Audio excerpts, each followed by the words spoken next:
এই জীবনে তিনটি গুরুত্বপূর্ণ শব্দ আছে যা বোঝা আমাদের কাছে খুব গুরুত্বপূর্ণ, এবং এই তিনটি শব্দের নিজস্ব অর্থ আছে।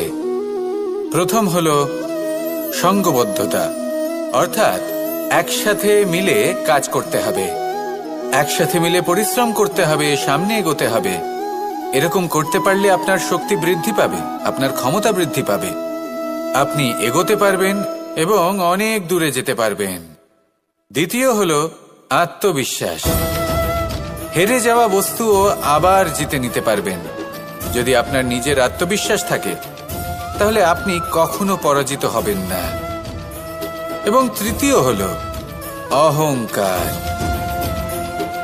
জয়লাভ করার পরেও কিন্তু এটা আপনাকে পরাজিত করতে পারে। সেই জন্য জীবনে সঙ্গবদ্ধ হন, আত্মবিশ্বাস রাখুন, কিন্তু কখনোই অহংকার করবেন না। এই অহংকার আপনার থেকে সব কিছু কেড়ে নিতে পারে। এই অহংকারের জন্যই মথুরাপতি কংস নিজের পতনের দিকে অগ্রসর হয়েছিলেন। এই অহংকারকে ত্যাগ করুন আর আমার সাথে ভালোবেসে বলুন, রাধা রাধা। এই সংসারে সব থেকে বেশি কঠিন কাজ কোনটা?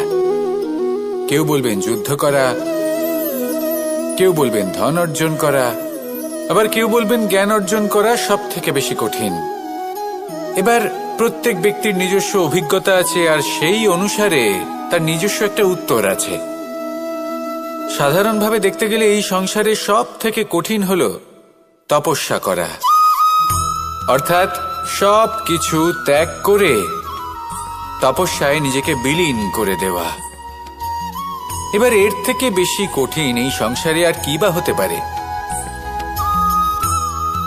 এই সংসারে, এই সমাজে, নিজের পরিবারের মধ্যে থেকেও ধৈর্য ধরে সামনে অগ্রসর হওয়া, এটা হলো সব থেকে কঠিন কাজ।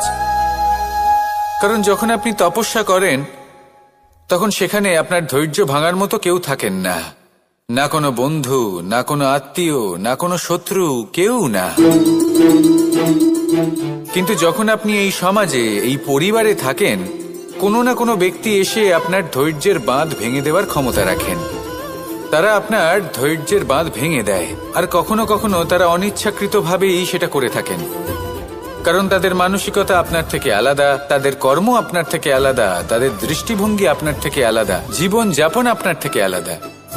সেক্ষেত্রে আপনি ধৈর্যচ্যুত হন, প্রসন্নতা আপনার থেকে ছিনিয়ে নেওয়া হয়।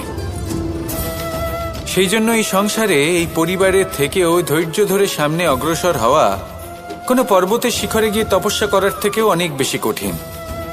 আর যে ব্যক্তি এই সমাজেই, এই পরিবারে, সেই সকল মানুষের মধ্যে থেকে গিয়েও ধৈর্য ধরে অগ্রসর হতে থাকেন, যারা এই কাজটা শিখে নিতে পারেন, তারাই কিন্তু জীবনে আনন্দ লাভ করতে পারেন। এই ধৈর্যই শেষে আপনার জীবনে প্রসন্নতা বহন করে আনবে। তাই ধৈর্য ধরে জীবনের পথে অগ্রসর হন আর আমার সাথে ভালোবেসে বলুন, রাধা রাধা। আমরা যখনই কোনো গাছের চারা রোপণ করি তখন সবার আগে পরীক্ষা করে দেখি যে যেখানে আমরা চারা রোপণ করতে চলেছি সেখানকার মাটি আদৌ উর্বর কিনা, সেই মাটি সেই চারাকে বাড়তে সাহায্য করবে কিনা। যখন একটা চারা রোপণের আগে আমরা এত কিছু ভাবতে পারি, তাহলে কাউকে বিশ্বাস করার আগে আমরা কেন ভাবি না? জীবনে কখনো এই বিশ্বাসরূপী চারা কোথাও রোপণ করার আগে বোঝার চেষ্টা করুন যে যার ওপর আপনি বিশ্বাস করতে চলেছেন সে কি আদৌ আপনার বিশ্বাসের যোগ্য কি না। ভেবে দেখুন সেই ব্যক্তি ভবিষ্যতে গিয়ে আপনার বিশ্বাস ভাঙতে পারে কিনা। এটাও ভেবে দেখুন যে যাকে আপনি বিশ্বাস করতে চলেছেন তাকে আপনি বিশ্বাস করলে নিজের জীবনের উদ্দেশ্যে আপনি অগ্রসর হতে পারবেন কিনা। আর তার জন্য প্রয়োজন সঠিক সিদ্ধান্ত, পরখ করা, কোনটা উচিত কোনটা অনুচিত সেটা বোঝা। আর তাতে কিন্তু আপনি সন্দেহবাতিক হবেন না, তাতে আপনি আরো নিপুণ হয়ে উঠবেন। তাই যদি আপনি নিপুণ হয়ে উঠতে চান তাহলে বোঝার চেষ্টা করুন, পরখ করে দেখুন, কোনটা উচিত কোনটা অনুচিত বুঝুন। আর বিশ্বাস তখনই করুন যখন আপনি 100% নিশ্চিত হবেন যে সে বিশ্বাসের যোগ্য। আসুন আমার সাথে ভালোবেসে বলুন, রাধা রাধা। রাধা কখনো কখনো আমার জন্য বড়ই সুগন্ধি আতর নিয়ে আসে, পারিজাত ফুলের মালা নিয়ে আসে আমার প্রসাধন করবে বলে, এবং আমার সব থেকে বেশি প্রিয় মাখন নিজে হাতে বানিয়ে আনে আমাকে নিজে হাতে খাইয়ে দেবে বলে, সবকিছু আমাকে প্রসন্ন করবে বলে। কিন্তু আপনি কখনো ভেবেছেন যে এই আতর কিভাবে বানানো হয়? সহস্র ফুলের পাপড়ি একসাথে পিষে নিতে হয়, তারপরে তার থেকে যে রস নিঃসৃত হয় সেই রস দ্বারাই আতর তৈরি হয়। অনেক সংখ্যক ফুলকে অসীম যন্ত্রণা ভোগ করতে হয়, তবে তারা আমার প্রসাধন সামগ্রী হয়ে উঠতে পারে। দুধ থেকে মাখন তৈরি করার জন্য কতটা পরিমাণ মন্থন সহ্য করতে হয় সেটা আপনি জানেন। ঠিক সেই রকমই হলো আমাদের জীবনও। বিপদও আসে, কঠিন পরিস্থিতিও আসে, এর সম্মুখীন হতে শিখুন। মনে রাখবেন, আপনি হলেন সেই দুধ যাকে মন্থন সহ্য করতে হবে মাখন হয়ে ওঠার জন্য। মনে রাখবেন, আপনি হলেন সেই ফুলের মতন যাদের পিষ্ট হতে হবে সুগন্ধি আতর হয়ে ওঠার জন্য, যাকে এই সংসার পছন্দ করে। কখনো কখনো জীবনে আপনার সাথে খারাপ শুধুমাত্র এই কারণে ঘটে যাতে আপনার শ্রেষ্ঠ রূপ এই সংসারের সামনে আসতে পারে। শুধুমাত্র কঠিন পরিস্থিতি এবং বিপদকে একটা সুযোগ হিসেবে দেখার চেষ্টা করুন। আপনার জন্য এই সংসার বদলে যাবে, সংসারকে দেখার দৃষ্টিভঙ্গি পাল্টে যাবে, আপনার ভাগ্য পাল্টে যাবে, আর এই মন প্রসন্ন হয়ে বলবে, রাধা রাধা। পাশা নামক এই খেলাটি আপনারা নিশ্চয়ই খেলেছেন, না খেলে থাকলে দেখেছেন, আর যদি দেখেও না থাকেন তাহলে নিশ্চিত রূপে শুনেছেন। মহাভারতের এই মহাযুদ্ধ কোথাও না কোথাও এই পাশা নামক খেলার কারণে হয়েছিল।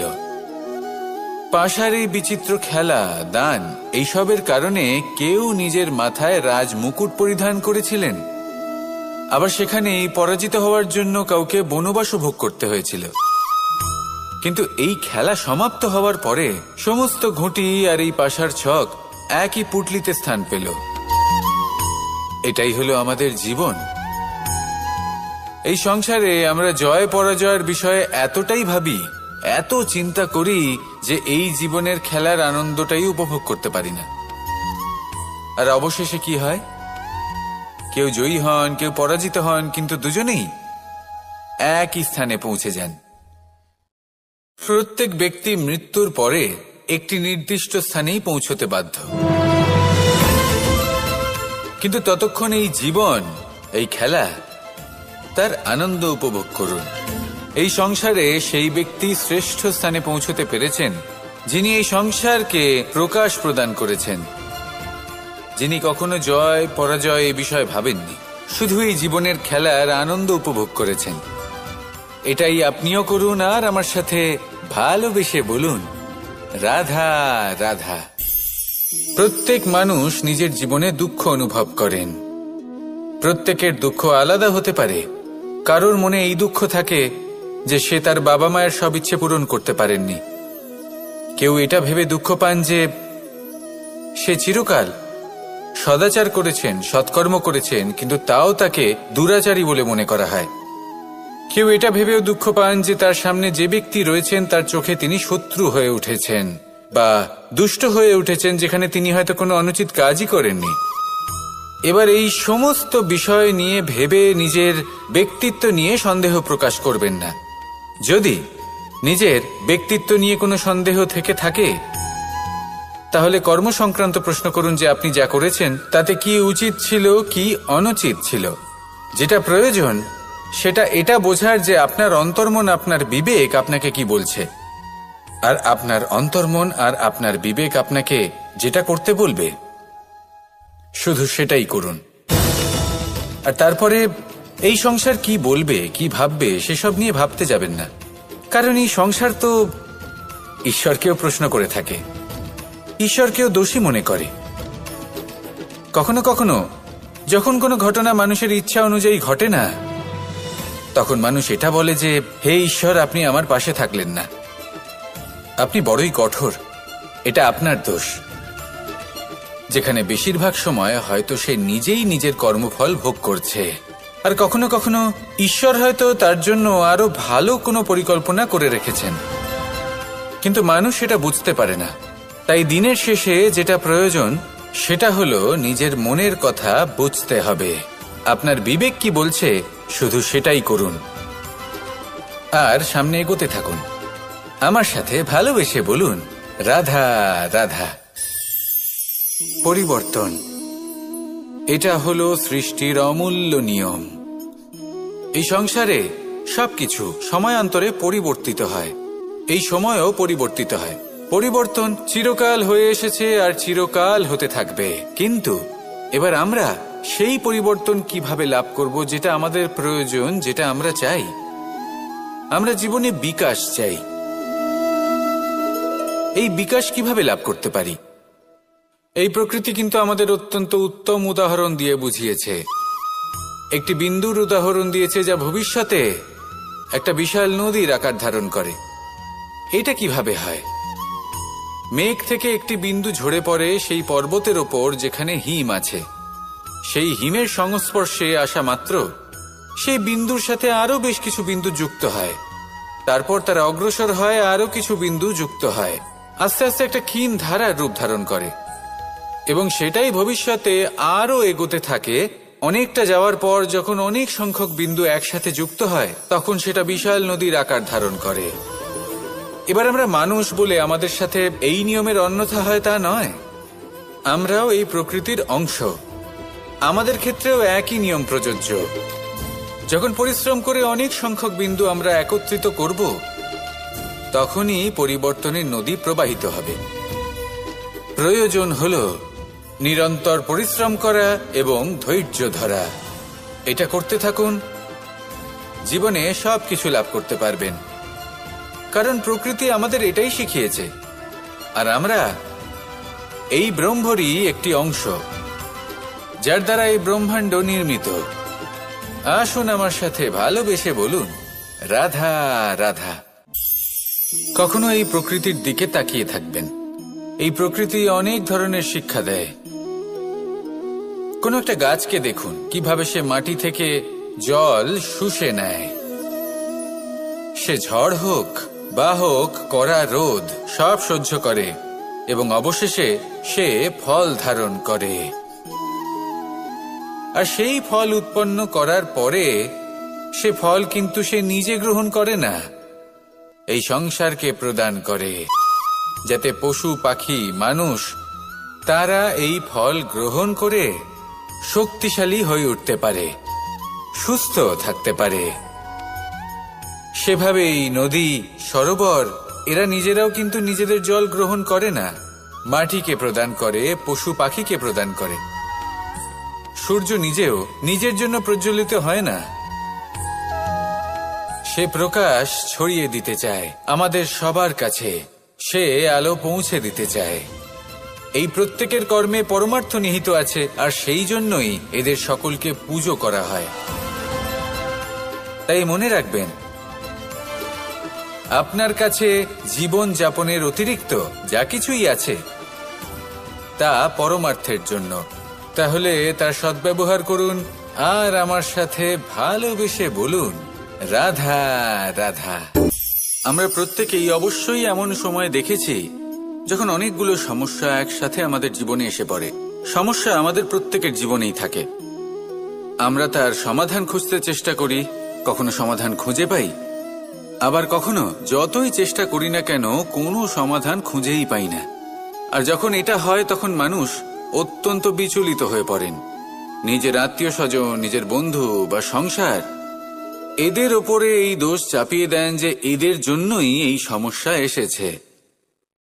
এবার যদি আমি আপনাকে কোনো পরামর্শ দিই তাহলে এটাই বলবো যে দৃষ্টিভঙ্গি পাল্টে দেখুন। এই দৃষ্টিভঙ্গি দিয়ে দেখুন যে এই সংসারে যে সমস্যায় আসুক না কেন তার জন্য কেউ দোষী নয়, না আপনি না অন্য কেউ। এই পুরো খেলাটাই আপনার মানসিকতা, আপনার দৃষ্টিভঙ্গির, আপনার মনের। কিভাবে বোঝাচ্ছি? যখন আমাদের মন শক্ত থাকে তখন কঠিন থেকে কঠিনতর পরিস্থিতিও আমাদের জীবনে খুব বেশি হলে প্রতিস্পর্ধা হয়ে থেকে যায়। সেখানে যদি আমাদের মন দুর্বল থাকে, তখন অল্প কঠিন পরিস্থিতিও আমাদের কাছে খুব বড় সমস্যা হয়ে যায়, তাই না? একটা শক্ত মন কঠিন পরিস্থিতিকে প্রতিস্পর্ধা হিসেবে দেখে আর তার মধ্যে ওটা সুযোগ খুঁজে নেয়। আমাদের শুধু এটাই করতে হবে। এই সংসারে অন্য কাউকে দোষী মনে করলে আপনার সমস্যা দূর হয়ে যাবে না। সেই জন্য এই সংসারকে দোষ দেওয়ার বদলে এই সমস্যার মূলে চলে যান, সেটাকে বুঝুন, নিজের এই মনকে শক্ত করে তুলুন। যদি আপনার মন শক্তিশালী হয়, তাহলে এই সংসারে অনেক বড় বড় কঠিন থেকে কঠিনতর পরিস্থিতিও যদি আসে, আপনার জীবনে যতই বড় বড় সমস্যা আসুক না কেন, আপনার লক্ষ্য লাভে বাধা দিতে পারবে না। আসুন আমার সাথে ভালোবেসে বলুন, রাধা রাধা। আমরা সবাই পাথর দেখেছি, পর্বতও দেখেছি, শুকনো পাতাও দেখেছি, শ্যামল বনানীও দেখেছি। কখনো ভেবেছেন পাথরের অস্তিত্ব কিন্তু ততক্ষণ পর্যন্ত যতক্ষণ সে পর্বতের গায়ে আটকে থাকে। যখন সেই পর্বত থেকে সেই পাথর ভিন্ন হয়ে যায় ও নিজের অস্তিত্ব হারিয়ে ফেলে। আস্তে আস্তে কখনো পাথর কেটে বা কখনো পিষ্ট হয়ে সেই পাথর আস্তে আস্তে মাটিতে পরিণত হয় এবং পূর্ণরূপে নিজের অস্তিত্ব হারিয়ে ফেলে। এটাই পাতার সাথেও হয়। এই পাতা যতক্ষণ গাছের ডালের সাথে যুক্ত ততক্ষণ তার অস্তিত্ব থাকে। যখনই ডাল থেকে বিচ্ছিন্ন হয়, সেও নিজের অস্তিত্ব হারিয়ে ফেলে। আর এটাই আমাদের সাথেও হয়। যতক্ষণ আমরা নিজেদের আপনজনের সাথে যুক্ত থাকি, আমাদের অস্তিত্ব বজায় থাকে। যখন আপনজনদের সাথে সম্পর্ক ছিন্ন করি, তখন আমরাও আমাদের অস্তিত্ব হারিয়ে ফেলি। এবার এই সংসারের প্রত্যেক ব্যক্তি স্বতন্ত্র থাকতে চান, আর অনেক ব্যক্তি স্বতন্ত্র থাকবেন বলে আপনজনদের দূরে করে দেন আর তাদের সাথে এই সম্পর্ক ছিন্ন করেন। এটা কি সত্যি প্রয়োজন? আপনজনদের সাথে সম্পর্ক ছিন্ন করে নিজের অস্তিত্ব হারিয়ে ফেলা প্রয়োজনীয়, নাকি আপনজনদের সাথে সম্পর্ক বজায় রেখে নিজেদের স্বতন্ত্র করে রাখা সেটা আবশ্যক? নির্বাচন আপনারই। আসুন আমার সাথে ভালোবেসে বলুন, রাধা রাধা। আপনি কি কখনো নৌকা যাত্রা করেছেন? করে না থাকলেও নিশ্চয়ই দেখেছেন যে এই জল যা নিজের অন্তরে সব কিছু সমাহিত করে নিতে পারে, এই নৌকা সেই জলের ওপরেই ভেসে থাকে। নদীর স্রোত কাটিয়ে সে সামনে অগ্রসর হয়। কিন্তু যদি এই নৌকায় কোনো ছিদ্র হয়, তাহলে কিন্তু সেই নৌকা ডুবে যাবে। আর এতে কোনো তফাৎ হবে না যে সেই ছিদ্র ছোট নাকি বড়, নৌকা ডুবে যাবে। এই ছিদ্র হলো আমাদের জীবনে আমাদের অপগুণ, আমাদের দোষ, আমাদের বিকার। কখনো এটা ভাববেন না যে এই দোষ খুবই ছোট, এতে কিছুই যাবে আসবে না। না, সেই ছোট দোষ, সেই ছোট বিকার যদি সেটাকে শুধরে না নেন, তাহলে সেটা আপনাকে আপনার পতনের দিকে নিয়ে যাবে। শেষ পর্যন্ত এটা আপনার উপর নির্ভরশীল যে আপনি কি চান। আপনার জীবনের এই নৌকা এভাবেই ডুবে যেতে দেখবেন, নাকি নিজেকে শুধরে নিয়ে সেই নৌকার সেই ছিদ্রটাকে ভরিয়ে তুলতে চাইবেন? নির্বাচন আপনার। আসুন আমার সাথে ভালোবেসে বলুন, রাধা রাধা। জল, জলই পৃথিবীতে বেঁচে থাকার জন্য আবশ্যক তো বটেই, কিন্তু এই জল আমাদের একটা অত্যন্ত গুরুত্বপূর্ণ শিক্ষা প্রদান করে। কখনো এই জলকে দেখেছেন?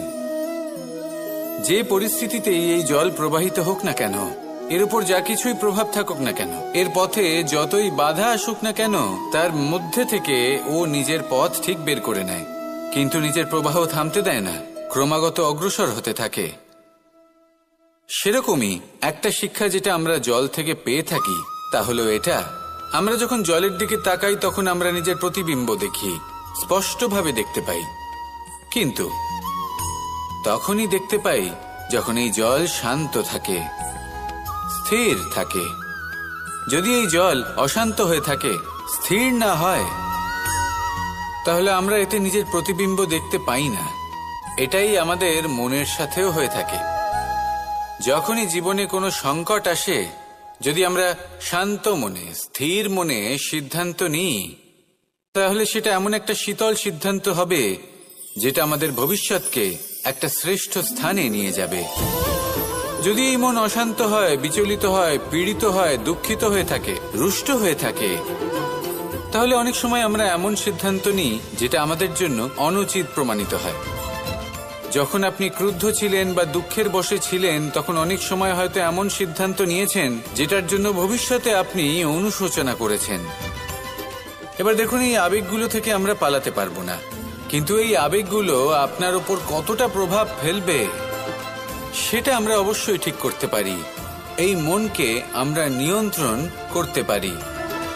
এটাই করুন, চিন্তা করুন, এই মনকে শান্ত রাখুন, স্থির হতে চেষ্টা করুন, আর তারপরে সিদ্ধান্ত নিন। আসুন আমার সাথে ভালোবেসে বলুন, রাধা রাধা। এই সংসারে ভৌতিক বস্তুরও নিয়তি আছে। যারাই এই সংসারে আসে বা উৎপন্ন হয়, তারা কিছুমাত্র সময় পর্যন্তই এখানে থাকতে পারে, আর তারপরে সেও লুপ্ত হয়ে যায়, অর্থাৎ সে নিজেও এই পঞ্চমহাভূতে সমাহিত হয়ে যায়। আমাদের সাথেও ঠিক এটাই হয়।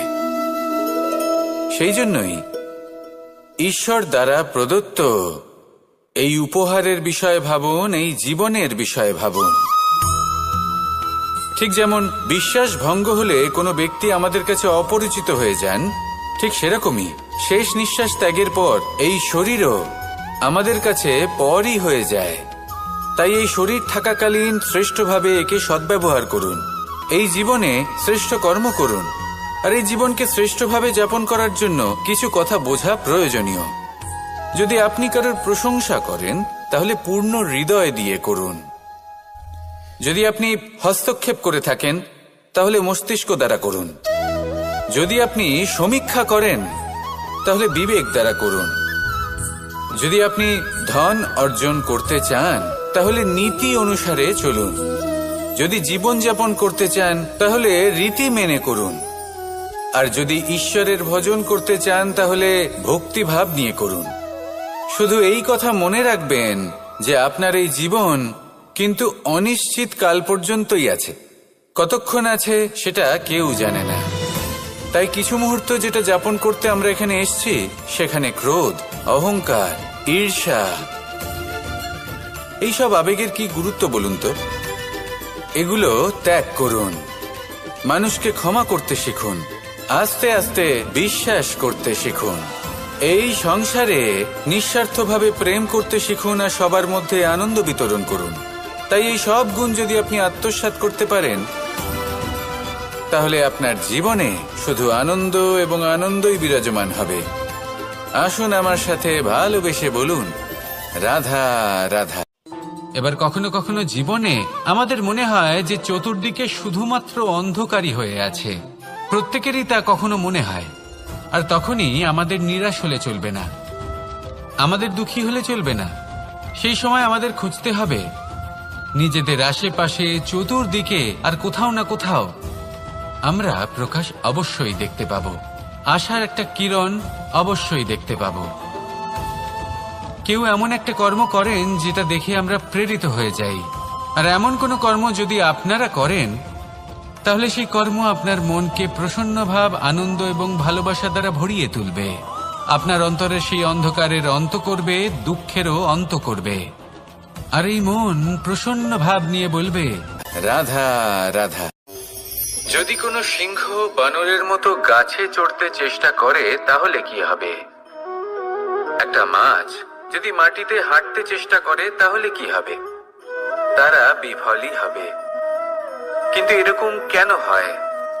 তার কারণ হলো প্রকৃতির রচনা কিছুটা এরকম। এখানে প্রত্যেকটি ব্যক্তিকে, প্রত্যেকটি প্রাণীকে আলাদা আলাদা গুণের অধিকারী করা হয়েছে, এবং সকলকে একটা সীমাও প্রদান করা হয়েছে। এবার এই যে বৃক্ষ, পশু, পাখি, এদের মধ্যে সেই ক্ষমতাই নেই যে এরা নিজেদের যাচাই করতে পারবে, নিজেদের সীমাগুলো বুঝতে পারবে। নিজেদের সদ্গুণগুলো চিনতে পারবে, এরা সেটা করতে পারবে না। কিন্তু মানুষ তো আলাদা। মানুষের কাছে সেই বিশেষ শক্তি আছে যে তারা পূর্ণরূপে নিজেদের যাচাই করতে পারবে, নিজেকে পূর্ণরূপে বুঝতে পারবে, নিজের দোষ, নিজের অপগুণ, নিজের সদ্গুণ, নিজেদের সীমাগুলো তারা বুঝতে পারবে। আর এটা অত্যন্ত গুরুত্বপূর্ণ। কথায় আছে যে যদি সাফল্য লাভ করতে হয় তাহলে নিজেকে যাচাই করে নিতে হবে। তাই নিজেকে যাচাই করুন, নিজের সাথে পরিচিত হয়ে যান এবং জীবনে কর্ম করতে থাকুন। সাফল্যের শিখরে অবশ্যই পৌঁছে যাবেন। আর ওখানে যদি যান তাহলে এই মন প্রসন্ন হয়ে অবশ্যই বলবে, রাধা রাধা। বনের মধ্যে যদি আপনি কোনো বিষাক্ত সাপ দেখেন তাহলে কি করবেন? আপনি তখনই তার থেকে দূরে পালাতে চেষ্টা করবেন। আর এটা কেন করবেন? নিজের রক্ষার্থে।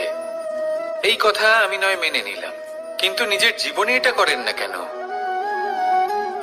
আপনি যেখানেই যান, যে স্থানেই যান না কেন, প্রত্যেক সময়, প্রত্যেক মুহূর্তে এমন বিষাক্ত সাপ আপনি অবশ্যই খুঁজে পাবেন। আর সেই সাপ নয় যাদের আপনি বনে খুঁজে পাবেন, এরা হলো সেই সাপ যা আপনাকে পাপ করতে বাধ্য করবে।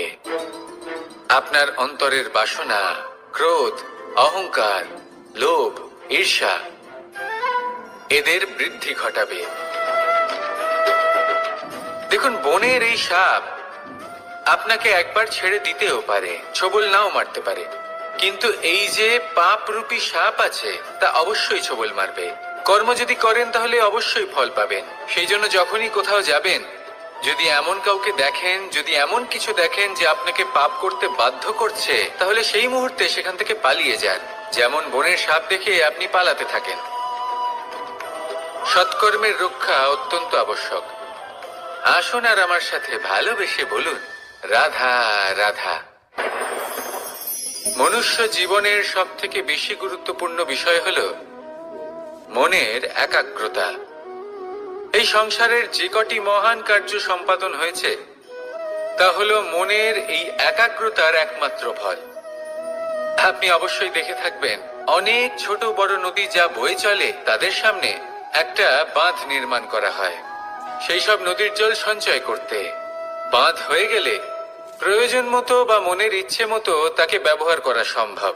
এবার এটাই আমাদের মনের সাথেও সম্ভব। আমাদের মনের একাগ্রতা আজকের দিনে দাঁড়িয়ে বিভিন্ন ধরনের বিকার, ক্রীড়া এবং ভোগের মধ্যে ভাগ হয়ে গেছে। একে একত্রিত করতে হবে, একটা বাঁধ নির্মাণ করতে হবে। শুধু এটাই করতে হবে, যেটা উচিত কর্ম সেটাই করুন, যেটা অনুচিত কর্ম সেটা করা থেকে নিজেকে বিরত রাখুন। এটাই করতে হবে, যেটা উচিত কর্ম সেটাই করুন, যেটা অনুচিত কর্ম সেটা করা থেকে নিজেকে বিরত রাখুন। ব্যাস, এই কাজটাই আপনি করতে থাকুন, করতে থাকুন। মনের মধ্যে একাগ্রতার বাঁধ নির্মাণ করুন। আর একবার যদি তা নির্মাণ হয়ে যায় তাহলে যখন চাইবেন, যেখানে চাইবেন, যতটা চাইবেন একাগ্রতা প্রয়োগ করতে পারবেন। আর একবার যদি আপনি এটা শিখে যান তাহলে এই সংসারকে বদলে ফেলার মতো কাজ আপনি করতে পারবেন, সমাজকে শুধরাবার মতো কাজ করতে পারবেন।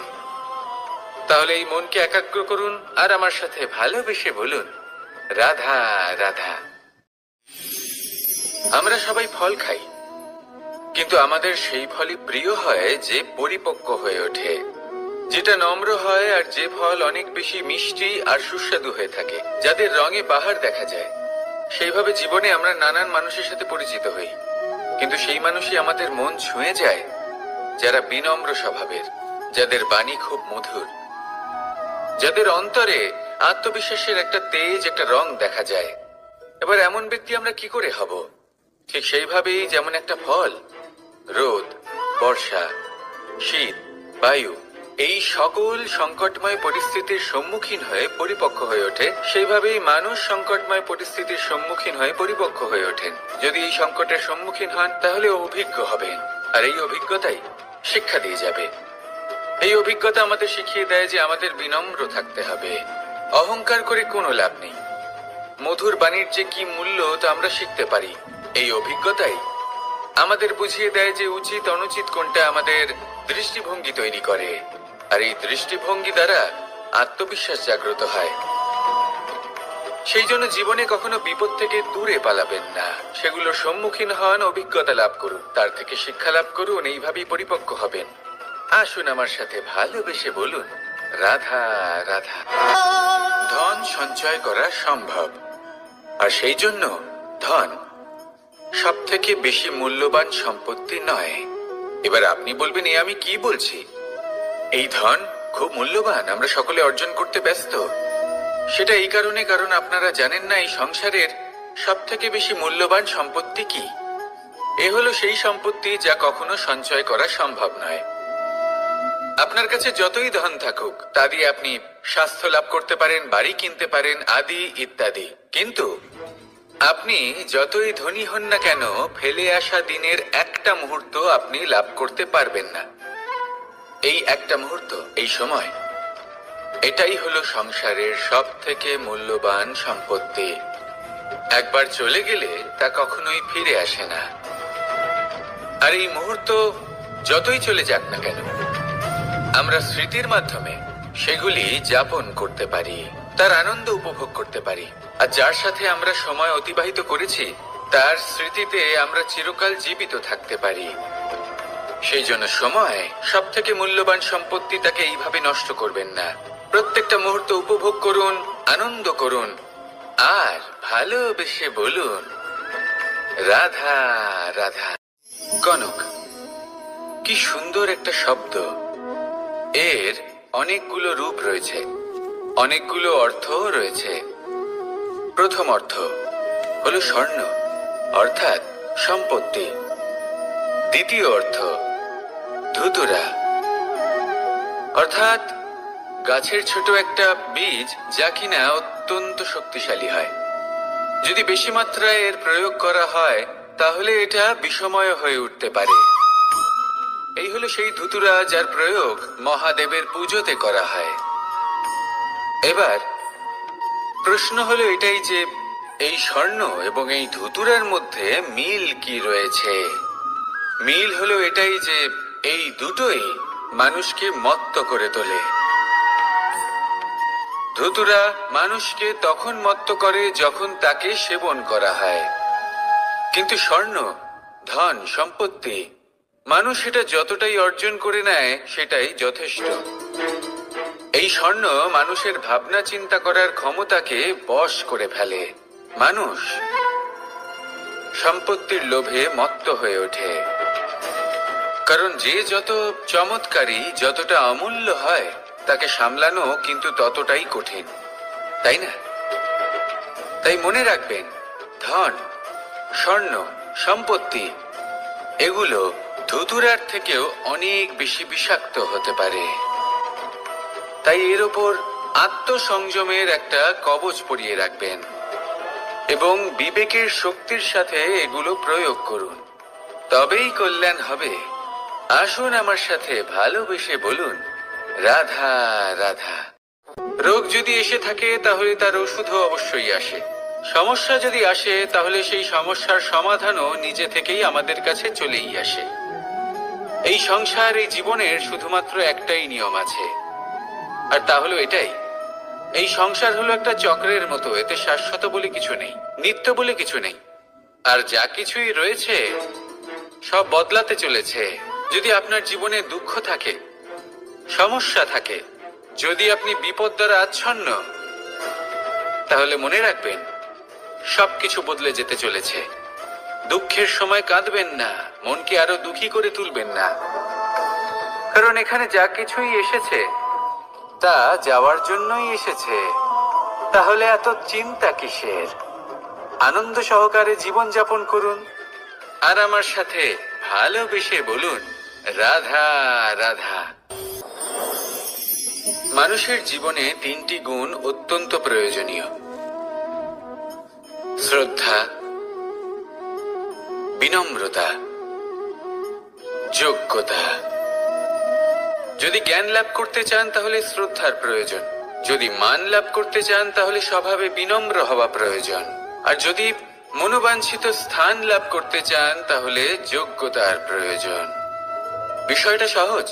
শ্রদ্ধা আপনাকে জ্ঞান দেবে, নম্রতা আপনাকে মান, আর যোগ্যতা উচিত স্থান দেবে। কিন্তু যদি আপনি এই তিনটি গুণ সম্মিলিত করেন তাহলে এমন কিছু লাভ করবেন যা এই সব কিছুর থেকে অনেক ঊর্ধ্বে। সম্মান।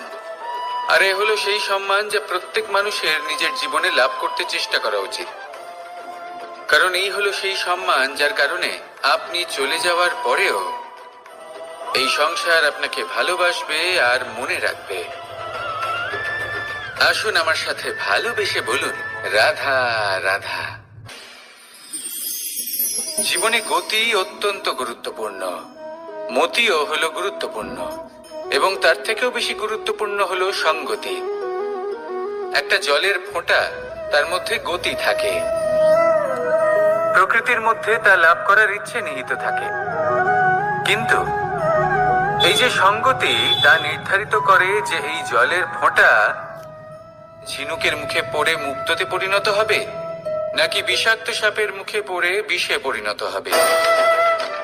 এবার দেখুন, এই জঞ্জাল স্বর্ণকারের দোকানের সামনেও থাকে এবং জঞ্জাল একজন ব্যবসাদারের দোকানেও থাকে, কিন্তু জঞ্জাল যা স্বর্ণকারের দোকানে থাকে তা ব্যবসাদারের দোকানের জঞ্জালের থেকে অনেক বেশি মূল্যবান, কারণ তার মধ্যে সোনার কণার সঙ্গতি থাকে। সেই জন্য জীবনে সঙ্গতির উপর বিশেষ গুরুত্ব দেবেন। যেমন সঙ্গতি তেমনই আপনি হবেন। আসুন আমার সাথে ভালোবেসে বলুন, রাধা রাধা। প্রত্যেক প্রাণী ভালোভাবে জীবন যাপন করতে চান, এটা তাদের স্বভাবে আছে এবং ভাবাটা অনুচিত নয়। কিন্তু একটা ভালো জীবনের গুরুত্বপূর্ণ অংশ কোনটা? বসবাসের স্থান, সেই স্থান যেখানে আমরা জীবন অতিবাহিত করি। এবার মানুষ ভাবতে পারেন যে একটা ভালো বাসস্থানের অর্থ কি? সেই স্থান যেখানে সহজে জল পাওয়া যায়, যেখানে শুদ্ধ বায়ু পাওয়া যায়, যেখানে আনাজ উৎপন্ন হয়। এটা জীবনযাপনের জন্য পর্যাপ্ত বটে, কিন্তু ভালো জীবন যাপনের জন্য আরো একটা কথা আপনাকে বুঝতে হবে। সাধু, জ্ঞানী, পণ্ডিত ব্যক্তি, এই সকল মহাপুরুষ, এনাদের যে বাসস্থান তা অত্যন্ত বিশেষ হয়। এখানে এক ধরনের বিশেষ ইতিবাচক শক্তি থাকে, এমন একটা স্থান যেখানে দেবতারাও বিচরণ করেন। জীবন আমরা সবাই যাপন করি, কিন্তু জীবনের উদ্দেশ্য শুধুমাত্র জীবন যাপন করা নয়। জীবনের উদ্দেশ্য হলো মুক্তি লাভ করা। আর এই সকল সাধু, জ্ঞানী, পণ্ডিত ব্যক্তি, এই সকল মহাপুরুষ আপনাকে মুক্তির পথে নিয়ে যেতে পারেন, কারণ এরা হলেন সেই মহাপুরুষ যারা নিজেদের অন্তরের বিকার, অহংকার, ক্রোধ, বিদ্বেষ এই সকল দোষগুলিকে ত্যাগ করেছেন, এদের ওপর বিজয় লাভ করেছেন। এমনই একজন ব্যক্তি আপনাকে মুক্তির পথে নিয়ে যেতে পারে। প্রয়োজন হলো শুধুই এনাদের চিনতে পারা, এদের কথা বুঝতে পারা এবং এদের দেখানো পথে চলা। যদি আপনি এটা করতে পারেন তাহলে এই মন প্রফুল্ল হয়ে বলবে, রাধা রাধা।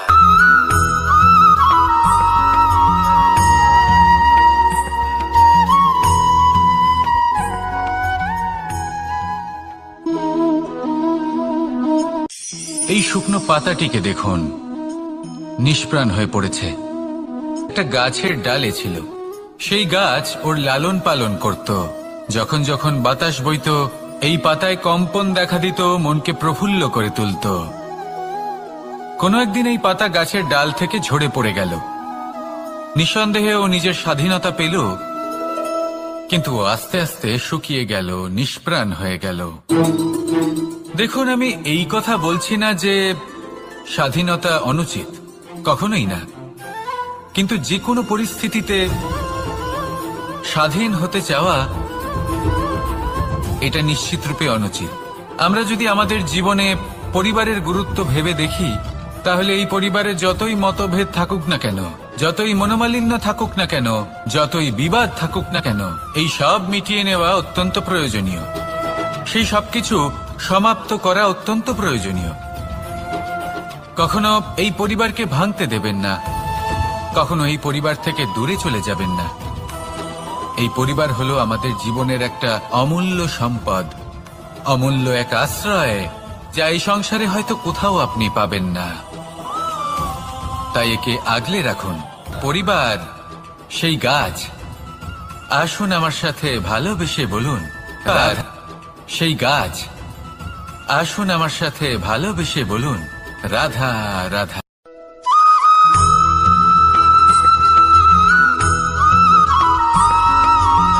এই সংসারে প্রত্যেক মানুষ এটাই সর্বশ্রেষ্ঠ সময় কোনটা? মহাদেব হাসলেন আর উনি বললেন, জীবনে উৎসব পালনের সবথেকে শ্রেষ্ঠ দিন হলো মৃত্যুর ঠিক আগের দিনটা। প্রেম ভাগ করে নেওয়ার সবথেকে শ্রেষ্ঠ মুহূর্ত হলো মৃত্যুর ঠিক আগের মুহূর্ত। জীবনকে উপভোগ করে নেওয়ার সর্বশ্রেষ্ঠ প্রহর হলো মৃত্যুর এক প্রহর পূর্বে। তখন আমি চমকে গেলাম। আমি বললাম, কিন্তু মহাদেব, মৃত্যু তো অনিশ্চিত, আমরা জানিও না কবে আমাদের মৃত্যু হবে। মহাদেব আবার হাসলেন। উনি বললেন যে যদি আমরা এভাবে জীবন কাটাই যে আমরা জীবনের প্রত্যেক দিন, প্রত্যেক মুহূর্ত, প্রত্যেক প্রহর শেষ বলে মনে করি, তাহলে আমাদের সমস্ত জীবন আনন্দের সাথেই অতিবাহিত হবে। কি বলেন?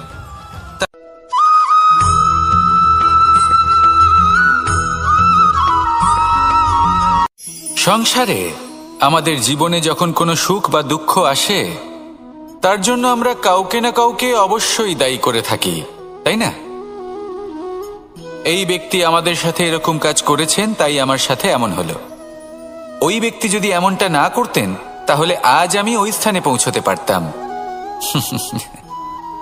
সবই আপনার দৃষ্টিভঙ্গির ওপর নির্ভরশীল, আর যদি আপনার দৃষ্টিভঙ্গি এমন হয়, তাহলে তা অনুচিত।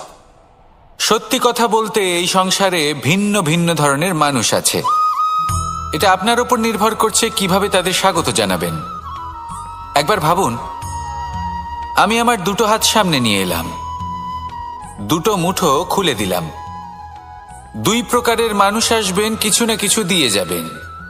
এই মুঠো যদি আমি বন্ধ করে দিই, তাহলে না কেউ আমাকে কিছু দিতে পারবে, না আমার কিছু যাবে আসবে।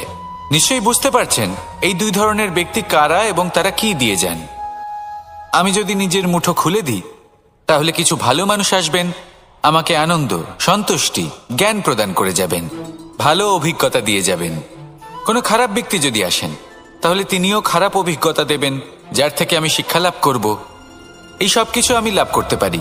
মুঠো যদি বন্ধ করে রাখি, তাহলে আমি কিছুই পাবো না। দেখুন, এই সংসারে প্রত্যেকের জীবনে এইরকম। প্রত্যেকের জীবনে সবকিছুই আছে, ভালো খারাপ দুই মানুষই আছে। ভালো অভিজ্ঞতা আছে, খারাপ অভিজ্ঞতা আছে। নির্ভর করছে আপনার উপর যে আপনি কি করবেন, এনাদের স্বাগত কিভাবে জানাবেন, কার থেকে কি বুঝবেন, কি শিখতে পারবেন, আর কোন দৃষ্টিভঙ্গি নিয়ে অগ্রসর হবেন। এটাই নির্ধারণ করবে যে আপনার জীবন কেমন হবে। আসুন আমার সাথে ভালোবেসে বলুন রাধা রাধা।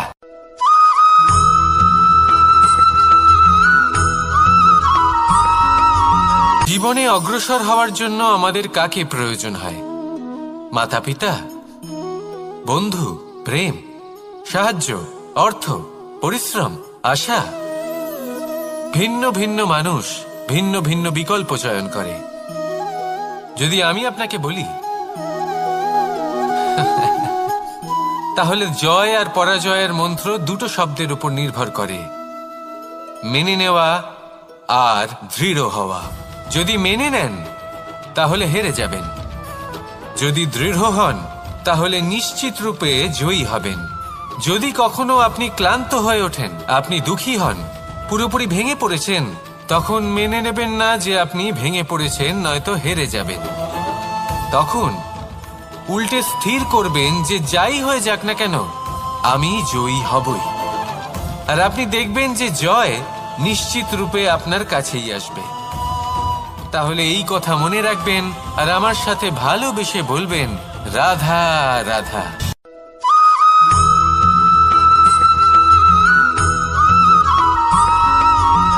ভালো, শুধু ওনাদের কঠোর ব্যবহার দেখলে আমরা একটু ভয় পেয়ে যাই। এবার ওনাদের এই কঠোর ব্যবহার আমাদের ভালো না লাগলেও অত্যন্ত আবশ্যক, কারণ মাতার থেকে আমরা যে শক্তি লাভ করি তা যেন নিয়ন্ত্রণ হারিয়ে বিধ্বংসী না হয়ে ওঠে। আমরা যেন কোনো কুপথে না চলে যাই। আমরা কখনো যেন দোষ না করে ফেলি, শুধু সেই জন্য পিতা এবং গুরু একটু কঠোর হয়ে ওঠেন, এবং ওনাদের এই কঠোর আচরণ ভবিষ্যতে গিয়ে আমরা অবশ্যই বুঝতে পারি। জীবনে কিছু বছর আমরা এগিয়ে যাই আর তারপর আমরা বুঝতে পারি যে বাবা এবং গুরু আমাদের যথেষ্ট ভালোবাসতেন, কিন্তু ওনাদের ভালোবাসার বহিঃপ্রকাশ আলাদা। প্রয়োজনীয় হলো এটা দেখার, এটা বোঝার যে শুরু থেকে আমাদের প্রতি ওনাদের আচরণ কেমন ছিল। ওনাদের কঠোর হওয়ার পেছনে ওনাদের ভালোবাসাটা বোঝার চেষ্টা করুন, ওনাদের চিন্তাটা বোঝার চেষ্টা করুন, ওনাদের পথপ্রদর্শনের আড়ালে আপনার ভবিষ্যতের জন্য যে পরিকল্পনা ওনারা করেছেন সেটা বোঝার চেষ্টা করুন। তখন আপনারা বুঝতে পারবেন ওনাদের ভালোবাসাকে। আপনার মনের মধ্যে আপনা থেকেই ওনাদের প্রতি সম্মান জেগে উঠবে। নিজের পিতা এবং নিজের গুরু এই দুজনের প্রতি কৃতজ্ঞতা প্রকাশ করুন আর আমার সাথে ভালোবেসে বলুন, রাধা রাধা।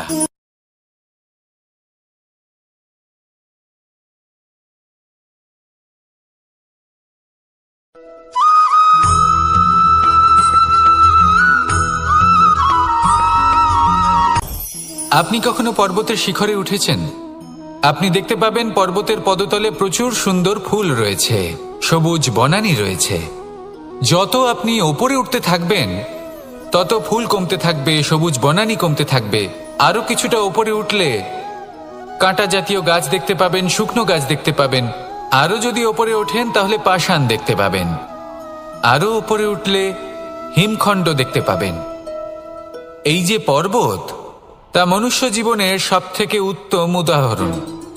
মানুষ যখন সাফল্যের শিখরে পৌঁছতে চান, মহানুভবতার শিখরে পৌঁছতে চান, পথে যত আস্তে আস্তে উপরে উঠতে থাকেন ততই ভৌতিক বস্তু তার থেকে বিচ্ছিন্ন হতে থাকে। যদি তিনি সেই ভৌতিক বস্তুগুলি ত্যাগ না করতে পারেন তাহলে কখনোই সেই স্থানে পৌঁছতে পারবেন না। আর মানুষ যদি উচিত ত্যাগ করতে পারেন, পথে অগ্রসর হতে থাকেন, এগোতে থাকেন, তাহলে একদিন না একদিন তিনি মহানুভবতার, জ্ঞানের, সাফল্যের হিমের স্বাদ অবশ্যই লাভ করবেন। মনে রাখবেন, মানব জীবনে ত্যাগ হলো অত্যন্ত গুরুত্বপূর্ণ অংশ। আসুন আমার সাথে ভালোবেসে বলুন, রাধা রাধা।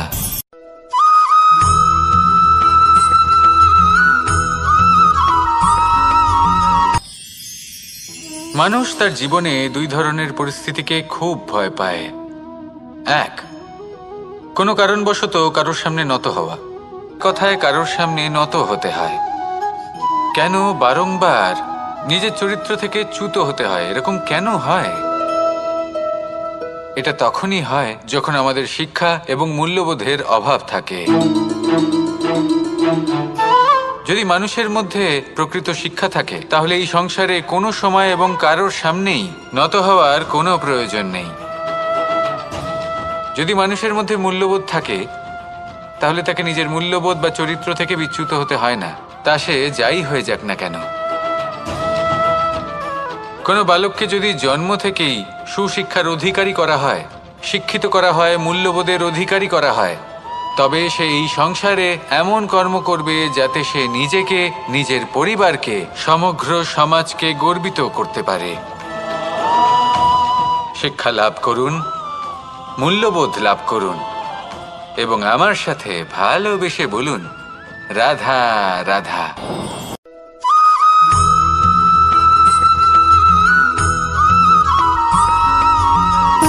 সুখ, দুঃখ এবং শক্তি, এই তিন হলো এই সংসারের ত্রিদেবের মতো।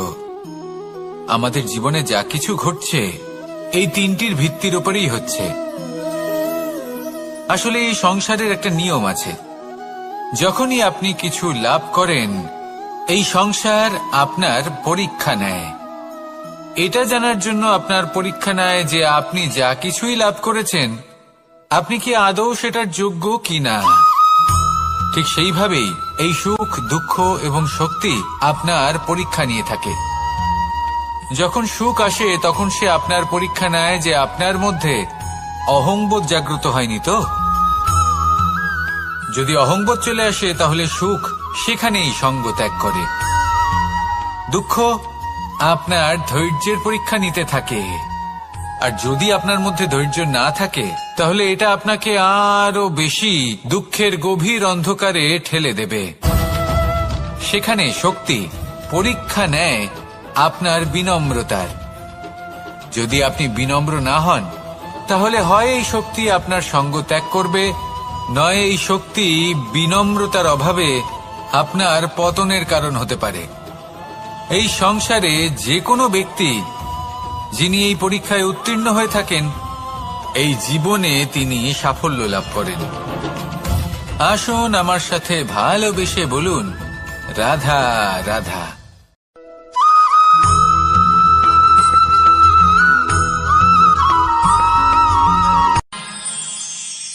আমরা সবাই সূর্যকে সম্মান কেন করি?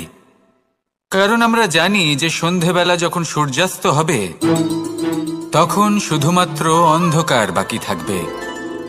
ঠিক কিছুটা এরকমই হয় আমাদের মাতা পিতাও, যিনি আমাদের জন্ম দেন, আমাদের ভরণ পোষণ করেন, আমাদের বড় করেন, আমাদের প্রেম প্রদান করেন। কখনো কখনো তাদের মুখ থেকে কটু কথা নিঃসৃত হয়, আমাদের দুঃখ হয়, কিন্তু তখন আমাদের এটা বোঝা উচিত এগুলি নিঃসৃত হচ্ছে আমাদেরই মঙ্গলের জন্য। যেমন সূর্যদেব, উনিও উত্তাপ দিয়ে থাকেন আমাদেরই মঙ্গলের জন্য, যাতে ফসল পাকতে পারে, যাতে জল বাষ্প হয়ে মেঘ হতে পারে, বৃষ্টি হতে পারে, আর এই সংসারে নিরন্তর জলের প্রবাহ থাকে। আমাদের মাতা পিতা, তাদের কঠোর আচরণ, তাদের কঠোর অনুশাসনের পেছনে লুকিয়ে থাকে ওনাদের ভালোবাসা। আমাদের তা বুঝতে হবে, সসম্মানে ওনাদের গ্রহণ করতে হবে। কারণ ঠিক সূর্যাস্তের পরে যেমন চতুর্দিক অন্ধকারচ্ছন্ন হয়ে যায়, তেমনি আমাদের জীবন থেকে যখন আমাদের মাতা পিতা চলে যায় তখন আমাদের জীবনেও শুধু এবং শুধুমাত্র অন্ধকারই ছেয়ে থাকে। সেই জন্য নিজের মাতা পিতাকে সম্মান করুন, ওনাদের ভালোবাসা প্রদান করুন। এই মন আর এই জীবন প্রসন্ন হয়ে বলবে, রাধা রাধা।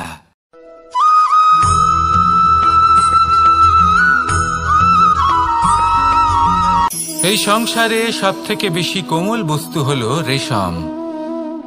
এই রেশম এতটাই কোমল হয় যে এর পুরো একটা থান শুধুমাত্র একটা হাতে ধরা সম্ভব। কখনো ভেবে দেখেছেন এই রেশম কিভাবে হয়? একটি কীট তার লালার দ্বারা উৎপন্ন হয়। এই কীট সেই রেশমকে পাক দিতে থাকে, পাক দিতেই থাকে, আর আস্তে আস্তে তার মধ্যেই জড়িয়ে পড়ে। শেষে ওর এই সুন্দর অমূল্য সৃষ্টি রেশমের এই সুতো, তার নির্মাণ কার্য পূর্ণ হয়, কিন্তু তাতেই ও নিজে বন্দী হয়ে যায়। নিজেরই মায়াজালের এই বন্দী গৃহে নিজেই ফেঁসে যায়। এবার এই সুতোকে ব্যবহারযোগ্য করে তোলার জন্য এই কীটগুলিকে এই কবচের সাথেই ফুটন্ত জলে ফেলে দেওয়া হয়। এই সংসারে যদি আমাদের স্বপ্ন এই সংসারের দুঃখ হরণ করার জন্য, এই সংসারে সুখ বিতরণ করার জন্য হয়, তবেই আমাদের প্রগতি সম্ভব। যদি আমাদের এই স্বপ্ন শুধুই আমাদের এবং আমাদের স্বার্থ সিদ্ধির জন্য হয়, তাহলে এই স্বপ্ন আমাদের অন্ধ করে দেবে, আমাদের অন্ধকারের পথে নিয়ে যাবে, আর আমরাও সেই কীটের মতো হয়ে যাব। নিজেদেরই মায়াজালে আমরা নিজেই ফেঁসে যাব, আর শেষে আমরা যদি কিছু লাভ করি তা হবে একাকিত্ব, অন্ধকারময় মৃত্যু। তাই স্বপ্ন অবশ্যই দেখুন, কিন্তু এমনভাবে স্বপ্ন দেখবেন না যে তার এই বন্দিগৃহে আপনি নিজেই ফেঁসে গেলেন। স্বপ্ন দেখুন পরোপকারে।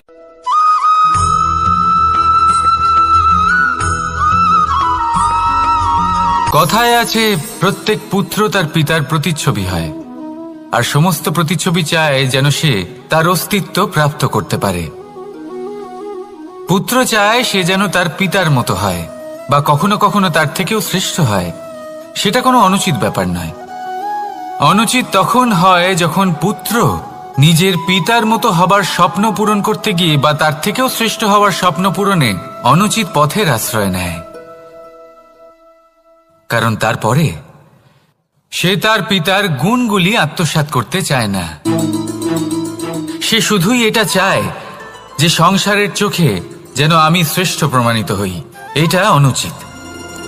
সংসারে এমন অনেক মানুষ আছেন যারা এই কারণে শ্রেষ্ঠ হওয়ার চেষ্টা করেন যাতে তার পরিবারের, তার পিতার সম্মান বৃদ্ধি পায়। এমনও মানুষ থাকেন, আর এটাই হলো পার্থক্য উদ্দেশ্যের। মনে রাখবেন, যদি আপনার উদ্দেশ্য শুভ হয় তাহলে পথও শুভ হবে, যদি আপনার উদ্দেশ্য অশুভ হয় তাহলে পথও অশুভ হবে। তাহলে নিজের পিতার মতো হবার চেষ্টা অবশ্যই করুন, তার থেকেও শ্রেষ্ঠ হওয়ার চেষ্টা অবশ্যই করুন, কিন্তু মনে রাখবেন আপনার সংকল্প আর আপনার উদ্দেশ্য এই দুই শুভ হওয়া উচিত। তাহলে আসুন আর আমার সাথে ভালোবেসে বলুন, রাধা রাধা।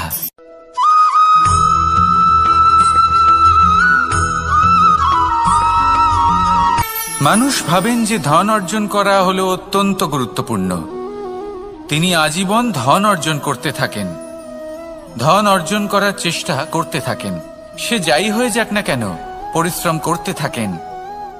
স্বাস্থ্যের দিকে নজর দেন না, না উচিত সময় খাবার খান, না উচিত সময় ঘুমোতে যান, না পর্যাপ্ত সময় পর্যন্ত ঘুমন, কিছুই না। ধন অর্জন করতেই থাকেন, করতেই থাকেন। আর কিছু সময় পরে যখন তিনি অসংখ্য ধন লাভ করে ফেলেন, তখন তার সাথে ওনার শরীরে অনেক রোগ বাসা বাঁধে। এইসব রোগের উপচার করতে করতে সেই সমস্ত ধন যা উনি অর্জন করেছেন তা তিনি ব্যয় করে ফেলেন। শেষ পর্যন্ত কি হয়? আমরা যেভাবে এসেছি ঠিক সেইভাবেই ফিরে যাই, ধন এখানেই থেকে যায়। দেখুন, একটা অত্যন্ত গুরুত্বপূর্ণ কথা রয়েছে যে আপনার বোঝা উচিত। এই যে ধন, তার ব্যবহার করুন জীবনকে আরো ভালো করে তোলার জন্য। ধনের সদ্ব্যবহার করা উচিত, এমন যেন না হয় এই ধন আপনাকে ভোগ করে ফেলে। এই জীবনকে নিশ্চিত রূপে আরো শ্রেষ্ঠ করে তুলুন। কিন্তু এই ধন অর্জন করার এই প্রক্রিয়াতে নিজের সারা জীবনকে নষ্ট করে ফেলবেন না। এই জীবন উপভোগ করতে শিখুন আর আমার সাথে ভালোবেসে বলুন, রাধা রাধা।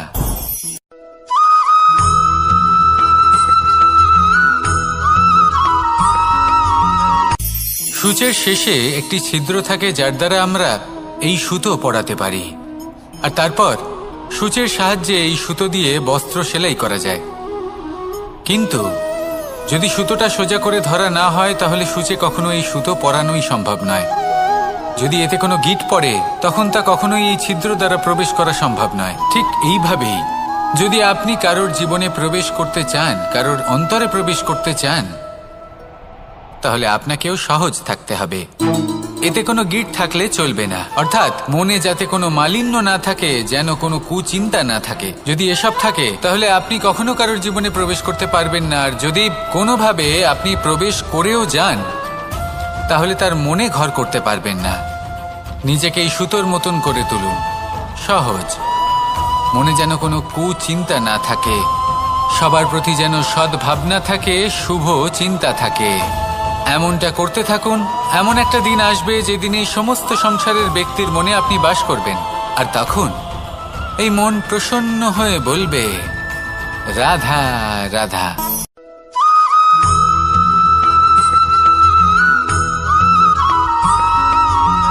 এবার অনেক সময় মানুষের মনে এরকম প্রশ্ন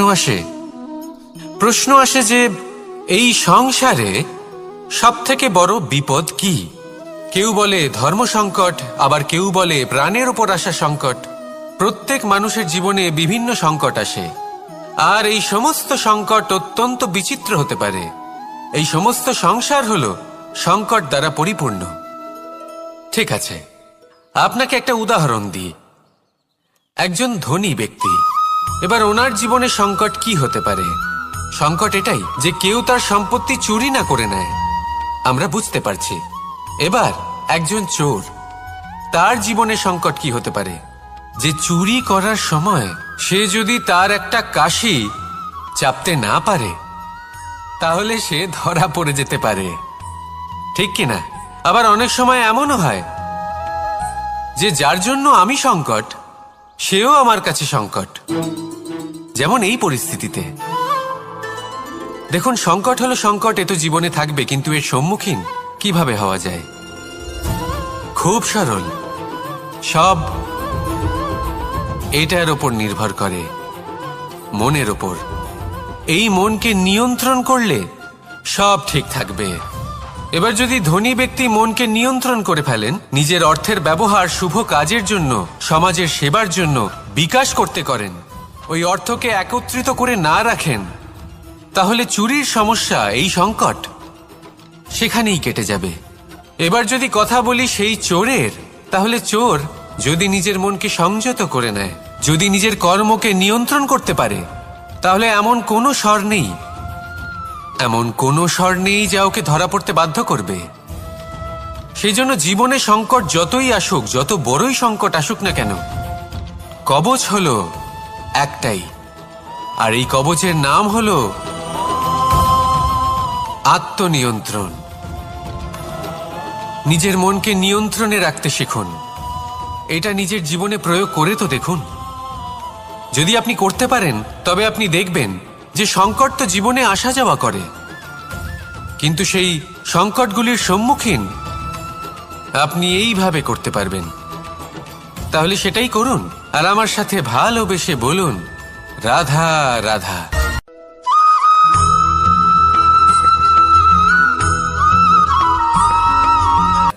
তাই না?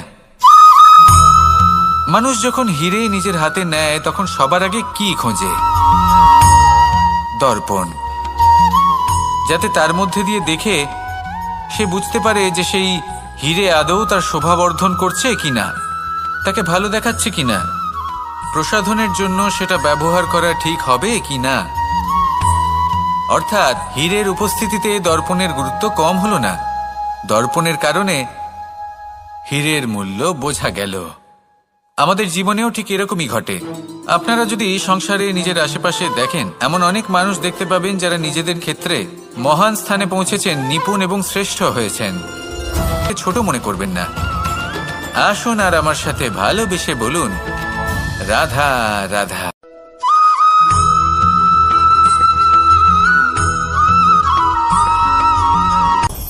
আপনি কখনো পর্বতের শিখরে উঠেছেন? আপনি দেখতে পাবেন পর্বতের পদতলে প্রচুর সুন্দর ফুল রয়েছে, সবুজ বনানী রয়েছে। যত আপনি ওপরে উঠতে থাকবেন, তত ফুল কমতে থাকবে, সবুজ বনানী কমতে থাকবে। আরো কিছুটা ওপরে উঠলে কাঁটা জাতীয় গাছ দেখতে পাবেন, শুকনো গাছ দেখতে পাবেন। আরো যদি ওপরে ওঠেন তাহলে পাষাণ দেখতে পাবেন। আরো ওপরে উঠলে হিমখণ্ড দেখতে পাবেন। এই যে পর্বত, তা মনুষ্য জীবনের সবথেকে উত্তম উদাহরণ। মানুষ যখন সাফল্যের শিখরে পৌঁছতে চান, মহানুভবতার শিখরে পৌঁছতে চান, পথে যত আস্তে আস্তে উপরে উঠতে থাকেন, ততই ভৌতিক বস্তু তার থেকে বিচ্ছিন্ন হতে থাকে। যদি তিনি সেই ভৌতিক বস্তুগুলি ত্যাগ না করতে পারেন, তাহলে কখনোই সেই স্থানে পৌঁছতে পারবেন না। আর মানুষ যদি উচিত ত্যাগ করতে পারেন, পথে অগ্রসর হতে থাকেন, এগোতে থাকেন, তাহলে একদিন না একদিন তিনি মহানুভবতার, জ্ঞানের, সাফল্যের হিমের স্বাদ অবশ্যই লাভ করবেন। মনে রাখবেন, মানব জীবনে ত্যাগ হলো অত্যন্ত গুরুত্বপূর্ণ অংশ। আসুন আমার সাথে ভালোবেসে বলুন, রাধা রাধা।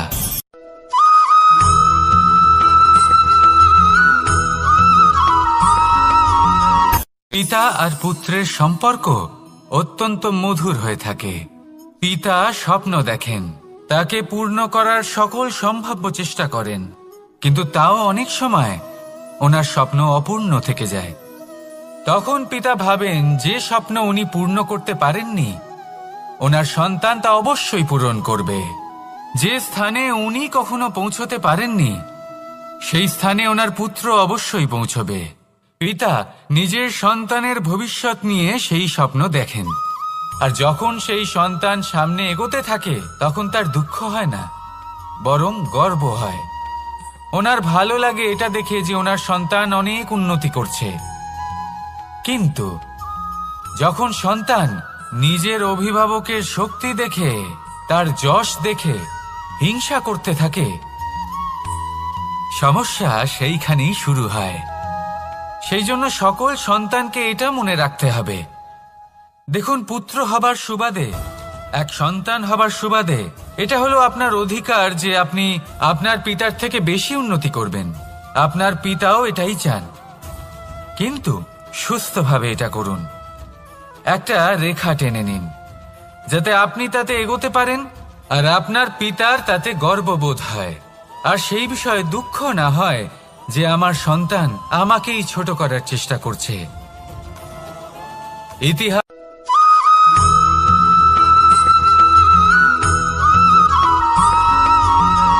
মানুষের মানসিকতা এমন হয় যে সে যতটা করে আশা করে যে তার থেকে অনেক বেশি তার বদলে সে পাবে।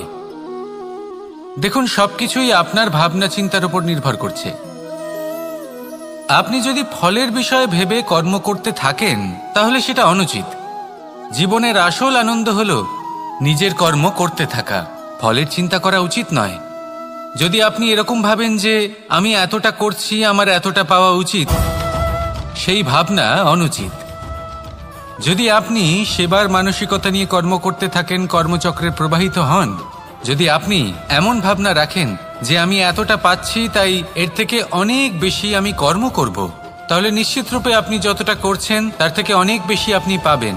আপনার আশার থেকে অনেক বেশি আপনি পাবেন। শুধু জীবনে অনেক বেশি কাজ করতে থাকুন, ফলের চিন্তা করবেন না।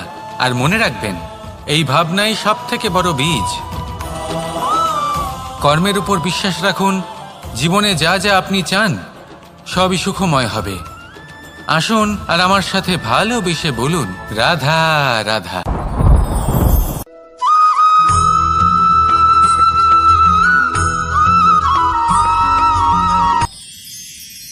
মানুষ তার জীবনে দুই ধরনের পরিস্থিতিকে খুব ভয় পায়।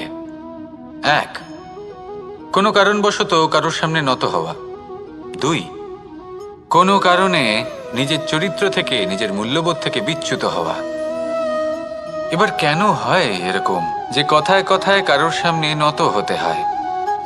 কেন বারংবার নিজের চরিত্র থেকে চ্যুত হতে হয়? এরকম কেন হয়? এটা তখনই হয় যখন আমাদের শিক্ষা এবং মূল্যবোধের অভাব থাকে। যদি মানুষের মধ্যে প্রকৃত শিক্ষা থাকে তাহলে এই সংসারে কোনো সময় এবং কারোর সামনেই নত হওয়ার কোনো প্রয়োজন নেই। যদি মানুষের মধ্যে মূল্যবোধ থাকে তাহলে তাকে নিজের মূল্যবোধ বা চরিত্র থেকে বিচ্যুত হতে হয় না, তা সে যাই হয়ে যাক না কেন। কোনো বালককে যদি জন্ম থেকেই সুশিক্ষার অধিকারী করা হয়, শিক্ষিত করা হয়, মূল্যবোধের অধিকারী করা হয়, তবে সে এই সংসারে এমন কর্ম করবে যাতে সে নিজেকে, নিজের পরিবারকে, সমগ্র সমাজকে গর্বিত করতে পারে। শিক্ষা লাভ করুন, মূল্যবোধ লাভ করুন এবং আমার সাথে ভালোবেসে বলুন, রাধা রাধা।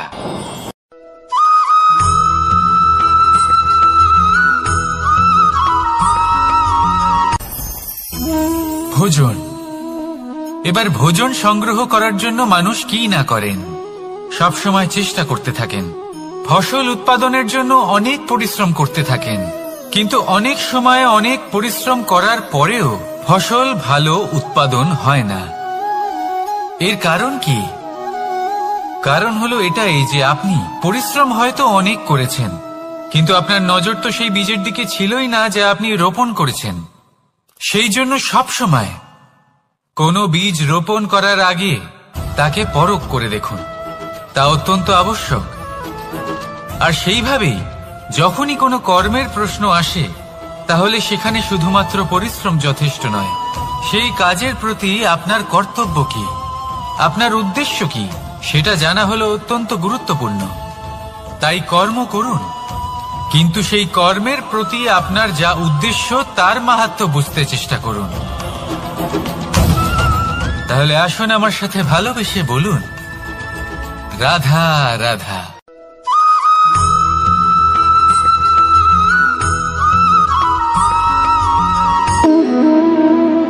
সম্পর্ক হলো আমাদের জীবনের একটি আধার।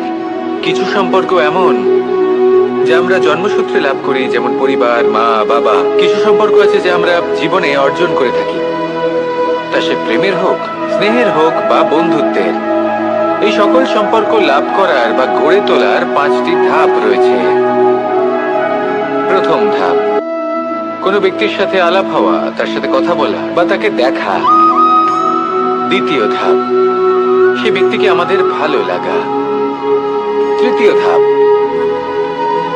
আমাদের এটা চাইতে শুরু করা যে জীবনে এই ব্যক্তি যেন আমাদের বন্ধু হন, আমাদের জীবনে থাকেন, বা আমাদের কাউকে ভালোবেসে ফেলা। আর এটা আমাদের ভাবা বা চাওয়া যে সেই ব্যক্তি যেন আজীবন আমার সাথে থাকেন, আমার জীবনে আমার সাথী হয়ে।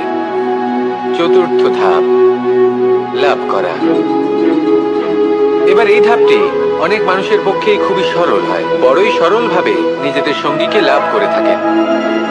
কিছু মানুষের জন্য এই ধাপ অত্যন্ত কঠিন হয়ে থাকে। অনেক প্রতিকূল পরিস্থিতির উপর জয়লাভ করে তারা সঙ্গীকে লাভ করেন, কিন্তু লাভ অবশ্যই করেন। এরপরে আসে পঞ্চম, অন্তিম এবং সব থেকে গুরুত্বপূর্ণ ধাপ। সেটা হলো সেই সম্পর্ক পালন করা। এটা হলো এমন এক বিষয় যা প্রত্যেক মানুষের শেখা উচিত। যদি ব্যক্তি নিজের জীবনে সম্পর্ক রক্ষা করতে শিখে যান, তবে প্রত্যেক সম্পর্ক তার জীবনকে স্বর্গ করে তুলবে। আসুন আর আমার সাথে ভালোবেসে বলুন, রাধা রাধা।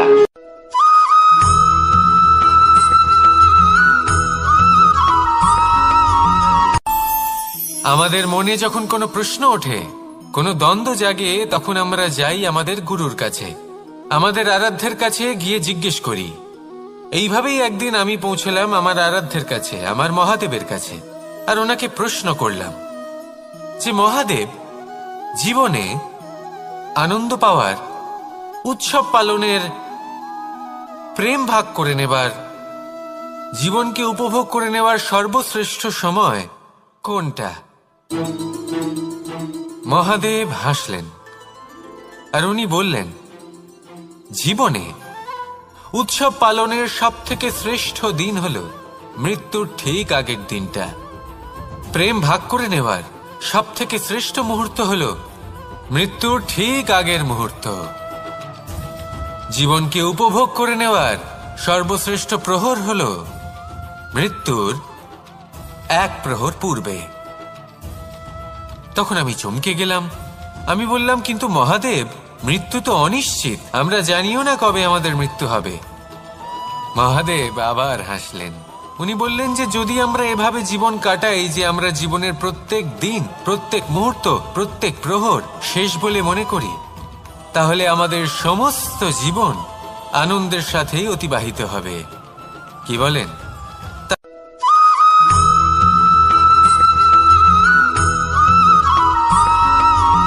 নিজেকে ছোট মনে করবেন না। কোনো ব্যক্তি যিনি সব থেকে বেশি শক্তিশালী, আপনি যদি তার সামনে যান, তাহলে উনি আপনার অন্তরের শক্তিকে বাইরে বের করে আনবে, আপনার অন্তরের লুকিয়ে থাকা শক্তিকে জাগ্রত করতে প্রেরণা প্রদান করবে। তিনি হলেন বড় ব্যক্তি, তিনি হলেন মহান ব্যক্তি। তিনি নন যিনি নিজের বল এবং ঐশ্বর্য দ্বারা আপনাকে তার সামনে ছোট প্রমাণ করবেন। এবং সেই জন্য মহাদেব আমার আরাধ্য হলেন আমার খুব প্রিয়। কারণ রাজা হোক বা ফকির, কেউ যদি ওনার সামনে যান তাহলে সে নিজেকে ছোট মনে করেন না। আপনিও যদি জীবনে অনেক বড় হতে চান, তাহলে কাউকে কখনো নিজেকে ছোট মনে করতে দেবেন না। তার অন্তরে বড় হয়ে ওঠার প্রেরণা প্রদান করুন। আসুন আমার সাথে ভালোবেসে বলুন, রাধা রাধা।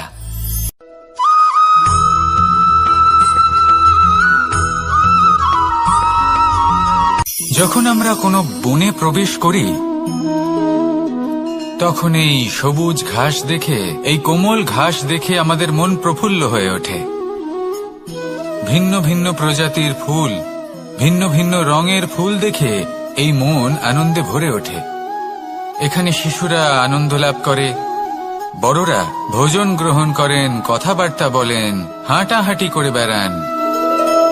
এবার ভেবে দেখুন, যখন এই উপবনের নির্মাণ হয়েছিল, সেই সময় যদি এই মাটিকে সঠিকভাবে খনন না করা হতো, যদি তাতে সঠিকভাবে বীজ রোপণ না করা হতো, যদি কোনো সংঘর্ষ না হতো, পরিশ্রম না করা হতো, যদি চলতে চলতে পায়ে কাঁটা না বিঁধে যেত, তাহলে এই সুন্দর বন দেখে আমরা কি এই আনন্দ লাভ করতে পারতাম? কখনোই নয়।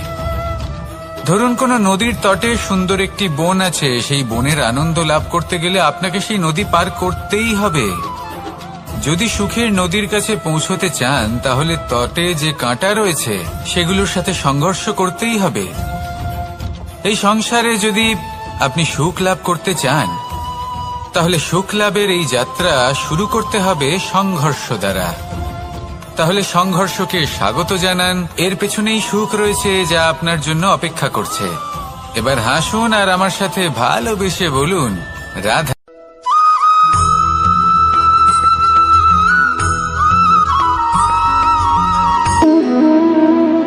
সম্পর্ক হলো আমাদের জীবনের একটি আধার। কিছু সম্পর্ক এমন যা আমরা জন্মসূত্রে লাভ করি, যেমন পরিবার, মা, বাবা। কিছু সম্পর্ক আছে যা আমরা জীবনে অর্জন করে থাকি, তা সে প্রেমের হোক, স্নেহের হোক বা বন্ধুত্বের। এই সকল সম্পর্ক লাভ করার বা গড়ে তোলার 5টি ধাপ রয়েছে।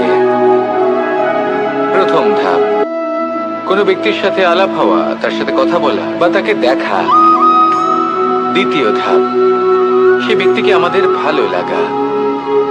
তৃতীয় ধাপ, আমাদের এটা চাইতে শুরু করা যে জীবনে এই ব্যক্তি যেন আমাদের বন্ধু হন, আমাদের জীবনে থাকেন, বা আমাদের কাউকে ভালোবেসে ফেলা আর এটা আমাদের ভাবা বা চাওয়া যে সেই ব্যক্তি যেন আজীবন আমার সাথে থাকেন, আমার জীবনে আমার সাথী হয়ে। চতুর্থ ধাপ, লাভ করা। এবার এই ধাপটি অনেক মানুষের পক্ষেই খুবই সরল হয়, বড়ই সরলভাবে নিজেদের সঙ্গীকে লাভ করে থাকেন। কিছু মানুষের জন্য এই ধাপ অত্যন্ত কঠিন হয়ে থাকে। অনেক প্রতিকূল পরিস্থিতির উপর জয়লাভ করে তারা সঙ্গীকে লাভ করেন, কিন্তু লাভ অবশ্যই করেন। এরপরে আসে পঞ্চম, অন্তিম এবং সবথেকে গুরুত্বপূর্ণ ধাপ। সেটা হলো সেই সম্পর্ক পালন করা। এটা হলো এমন এক বিষয় যা প্রত্যেক মানুষের শেখা উচিত। যদি ব্যক্তি নিজের জীবনে সম্পর্ক রক্ষা করতে শিখে যান, তবে প্রত্যেক সম্পর্ক তার জীবনকে স্বর্গ করে তুলবে।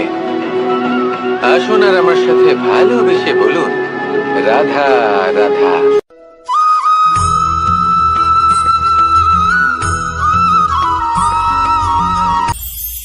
এটা হলো ধান গাছ।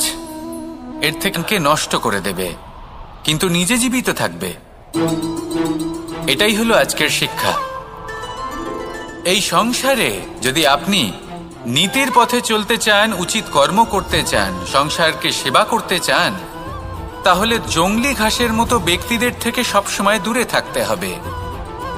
সেই ব্যক্তি যারা দুর্নীতি এবং মিথ্যা দ্বারা পরিপূর্ণ, যাদের ব্যবহার অশুভ, যাদের অনেক অশুভ গুণ রয়েছে, তারা সঠিক নয়। সেই সকল ব্যক্তি যাদের চরিত্র অত্যন্ত দুষ্ট হয়, তারা হয় শুভ চরিত্রের ব্যক্তিকে একদম নষ্ট করে দেয়, নয় নিজের মতো বানিয়ে তোলে। তাই যদি আপনি নীতির পথে চলতে চান, এই সংসারের জন্য শুভ কর্ম করতে চান, তাহলে সেই সঙ্গ লাভ করুন যে সঙ্গ জ্ঞানে পরিপূর্ণ, যাদের মধ্যে অনেক গুণ আছে, যাদের থেকে প্রতিদিন কিছু শিখতে পারবেন। এমন ব্যক্তির সাথে জীবন অতিবাহিত করুন। দুরাচারীদের থেকে দূরে থাকুন। তবেই এই মন প্রসন্ন হয়ে বলবে রাধা রাধা।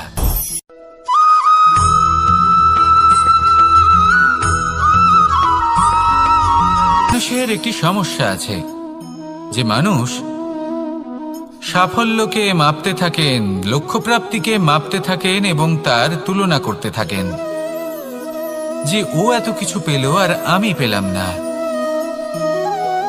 ওর কাছে এত কিছু আছে কিন্তু আমার কাছে নেই। এই তুলনা করার জন্য ওনারা দুঃখী হয়ে পড়েন, নিরাশ হয়ে পড়েন। তাই আমি একটা প্রশ্ন করছি যে এটা কি উচিত? এই সংসারে আপনি কি নিয়ে তুলনা করবেন, যেখানে সূর্যদেব চন্দ্রমা দুজনেই আছেন, দুজনেই হলেন বিশেষ, দুজনেই নিজ নিজ সময়ে উদিত হন। এদের মধ্যে একজন না থাকলে তাহলে আমাদের জীবন কঠিন হয়ে পড়বে। ঠিক সেইভাবেই আপনি যদি একটা বড় রেখা অঙ্কন করেন, তাহলে অন্য রেখাটি ছোট হয়ে পড়ে না, সে তেমনই থাকে যেমনটা সে ছিল। আপনার অস্তিত্ব কখনো ছোট বা বড় হতে পারে না। শুধু তুলনা করার জন্য আপনার এটা মনে হতে পারে। যদি আপনি যুদ্ধ করতে চান, আপনার তলোয়ারের প্রয়োজন পড়বে। যদি বস্ত্র তৈরি করতে চান, এত বড় তলোয়ার দিয়ে কিছুই হবে না।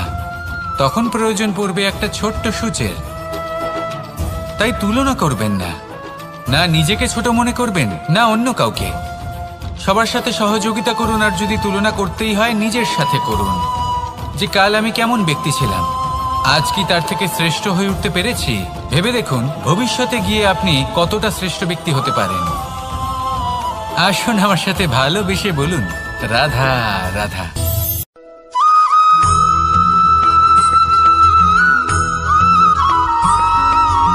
ফিরে আসছিলেন এবং তাদের ফেরার পথে হঠাৎ করে কোথাও থেকে একটি বাছুর চলে এলো। এই দুই বোন ভয়ভীত হয়ে গেলেন, আর তাদের হাত থেকে সেই আটা পড়ে গেল, মাটিতে মিশে গেল। এবার এই পুরো ঘটনাক্রমে যদি কারোর বিন্দুমাত্র লাভ হয়ে থাকে, বিন্দুমাত্র আনন্দ পেয়ে থাকে, তাহলে সে কে? সেই ছোট বোন, যিনি মাঝে মাঝেই গমের দানা তুলছিলেন এবং খাচ্ছিলেন। কিছুটা হলেও উনি আনন্দ লাভ করেছিলেন।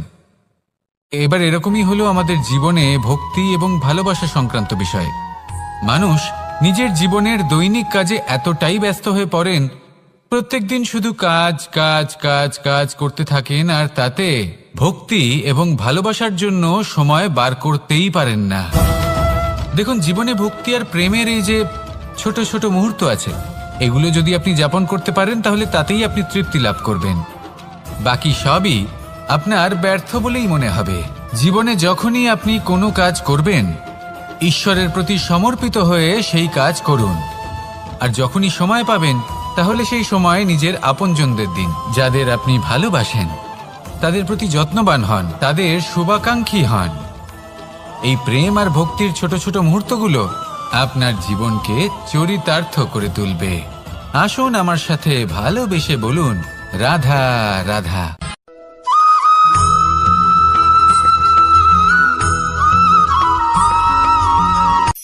এই সংসারে সাফল্য লাভ করার জন্য জ্ঞানের প্রয়োজন হয়, পরিশ্রমের প্রয়োজন হয়, দৃঢ় নিষ্ঠার প্রয়োজন হয়, নিরন্তর চেষ্টা করা প্রয়োজনীয়। কিন্তু আরো কিছু আছে যা অত্যন্ত প্রয়োজনীয় এবং গুরুত্বপূর্ণ। তা হলো ভালো বন্ধু। তাদের থাকা অত্যন্ত প্রয়োজনীয়। যদি ভালো বন্ধু থাকে, তাহলে সময় এলে তারা ঢাল হয়ে আপনাকে সুরক্ষা করবেন। সময় এলে অস্ত্রের মতো শত্রুকে সংহারও করবেন। যদি তিনি জ্ঞানী হন, তাদের মধ্যে সদ্গুণ থাকে, তাহলে এই সব গুণ আপনার মধ্যেও প্রবেশ করবে। তাহলে সাফল্যের জন্য ভালো বন্ধু পাওয়া অত্যন্ত প্রয়োজনীয়। কিন্তু শুধু বন্ধু কেন, ভালো শত্রুও থাকা প্রয়োজনীয়। এবার আপনি ভাববেন, আমি কি বললাম? যদি আপনার জীবনেও ভালো অর্থাৎ শক্তিশালী শত্রু থাকে, তাহলে আপনিও শক্তিশালী হতে থাকবেন। এই শত্রু আপনাকে প্রেরিত করবে আরো বেশি শক্তিশালী হয়ে ওঠার। কখনো কোনো হরিণকে দেখুন, তীব্র গতিতে দৌড়তে থাকে। কেন তীব্র গতিতে দৌড়য়? এই কারণে নয় যে কোথাও তার জন্য মধুর ঘাস অপেক্ষা করে রয়েছে, না। সে এই কারণে তীব্র গতিতে দৌড়য় কারণ সেটা না করলে তার পেছনে একটি সিংহ আছে যে ওকে নিজের ভোজন করে ফেলবে। তাই জীবনে বিপদ, সংকট, এই সবকিছুও হলো অত্যন্ত গুরুত্বপূর্ণ। তার সম্মুখীন হতে শিখুন, আর আমার সাথে ভালোবেসে বলুন, রাধা রাধা।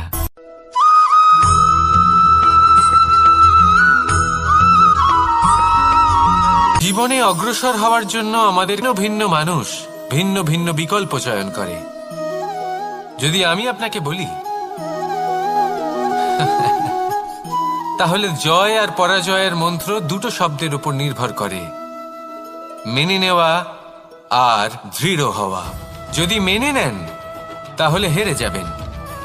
যদি দৃঢ় হন, তাহলে নিশ্চিত রূপে জয়ী হবেন। যদি কখনো আপনি ক্লান্ত হয়ে ওঠেন, আপনি দুঃখী হন, পুরোপুরি ভেঙে পড়েছেন, তখন মেনে নেবেন না যে আপনি ভেঙে পড়েছেন, নয়তো হেরে যাবেন। তখন উল্টে স্থির করবেন যে যাই হয়ে যাক না কেন, আমি জয়ী হবই। আর আপনি দেখবেন যে জয় নিশ্চিত রূপে আপনার কাছেই আসবে। তাহলে এই কথা মনে রাখবেন আর আমার সাথে ভালোবেসে বলবেন, রাধা রাধা।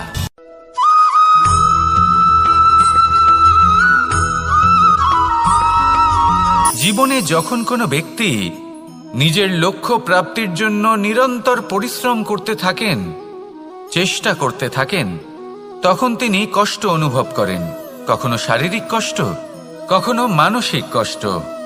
এবার উনি এটা ভাবতে থাকেন যে আমি কি উচিত করছি নাকি অনুচিত করছি। কারণ অন্যদিকে এমন একজন ব্যক্তিও আছেন যিনি একদমই পরিশ্রম চেষ্টা করছেন না।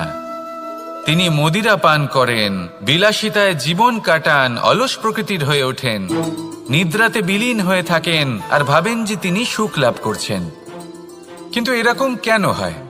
কারণ যখন আমরা সৎ পথে থাকি, উচিত পথে চলি, লক্ষ্য প্রাপ্ত করার জন্য চেষ্টা করতে থাকি, তখন আমাদের ভেতরে থাকা নেতিবাচক শক্তি এবং পাপ এই দেহকে ত্যাগ করে দেয়।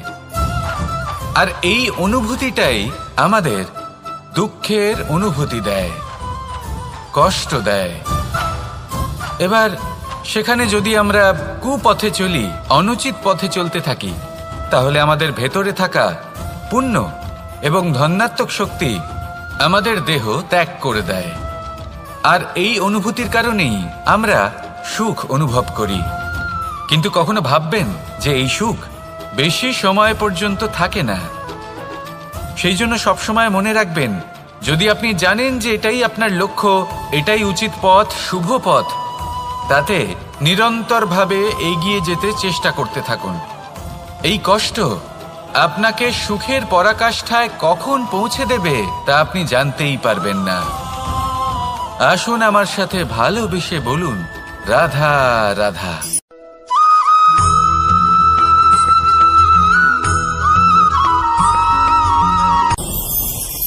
ভয়ের সাথে আমরা সবাই পরিচিত, কষ্টও আমরা সবাই পেয়েছি। কখনো কখনো আমরা অসুস্থ হয়ে পড়ি, আর এমন সময় হলে মাতার মমতা, কখনো বাবার স্নেহ, কখনো বন্ধুদের পাশে থাকার অনুভূতি আমাদের রোগ নিরাময়ে সাহায্য করে। কখনো যদি আমরা নিরাশ হয়ে পড়ি, তখন যদি আমাদের কোনো আপনজন আমাদের দুটো ভালো কথা বলে, তখন আমাদের মনোবল বেড়ে যায়। ঠিক তেমন সংসারের এই রঙ্গমঞ্চে যদি আপনি পীড়িত অনুভব করেন, কিছু শুভ কথা আলোচনা করুন, কিছু স্তুতি গান করুন, কিছু মুহূর্তের জন্য হলেও নিজের ইষ্টদেবের কথা স্মরণ করুন আর প্রার্থনা করুন। সাহস বাড়বে, শক্তিও বৃদ্ধি পাবে এবং সামনে এগিয়ে চলার পথও দেখতে পাবেন। তখন এই মন প্রসন্ন হয়ে বলবে, রাধা রাধা।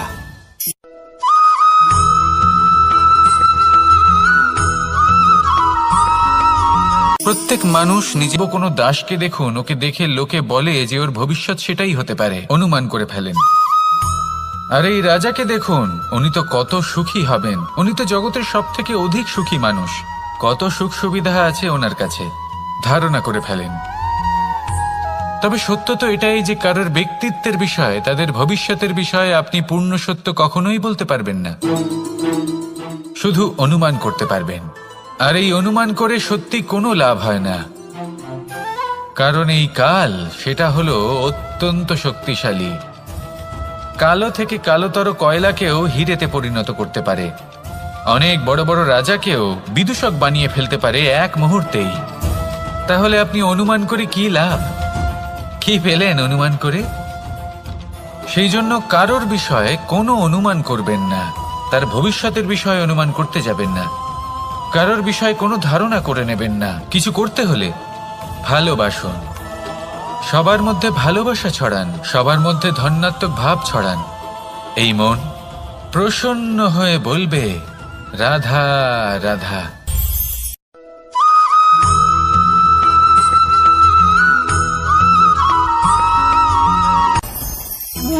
ভোজন। এবার ভোজন সংগ্রহ করার জন্য মানুষ কি না করেন, সব সময় চেষ্টা করতে থাকেন, ফসল উৎপাদনের জন্য অনেক পরিশ্রম করতে থাকেন, কিন্তু অনেক সময় অনেক পরিশ্রম করার পরেও ফসল ভালো উৎপাদন হয় না। এর কারণ কি? কারণ হলো এটাই যে আপনি পরিশ্রম হয়তো অনেক করেছেন, কিন্তু আপনার নজর তো সেই বীজের দিকে ছিলই না যা আপনি রোপণ করেছেন। সেই জন্য সব সময় কোনো বীজ রোপণ করার আগে তাকে পরখ করে দেখুন, তা অত্যন্ত আবশ্যক। আর সেইভাবেই যখনই কোনো কর্মের প্রশ্ন আসে, তাহলে সেখানে শুধুমাত্র পরিশ্রম যথেষ্ট নয়, সেই কাজের প্রতি আপনার কর্তব্য কি, আপনার উদ্দেশ্য কি, সেটা জানা হলো অত্যন্ত গুরুত্বপূর্ণ। তাই কর্ম করুন, কিন্তু সেই কর্মের প্রতি আপনার যা উদ্দেশ্য তার মাহাত্ম্য বুঝতে চেষ্টা করুন। তাহলে আসুন আমার সাথে ভালোবেসে বলুন, রাধা রাধা।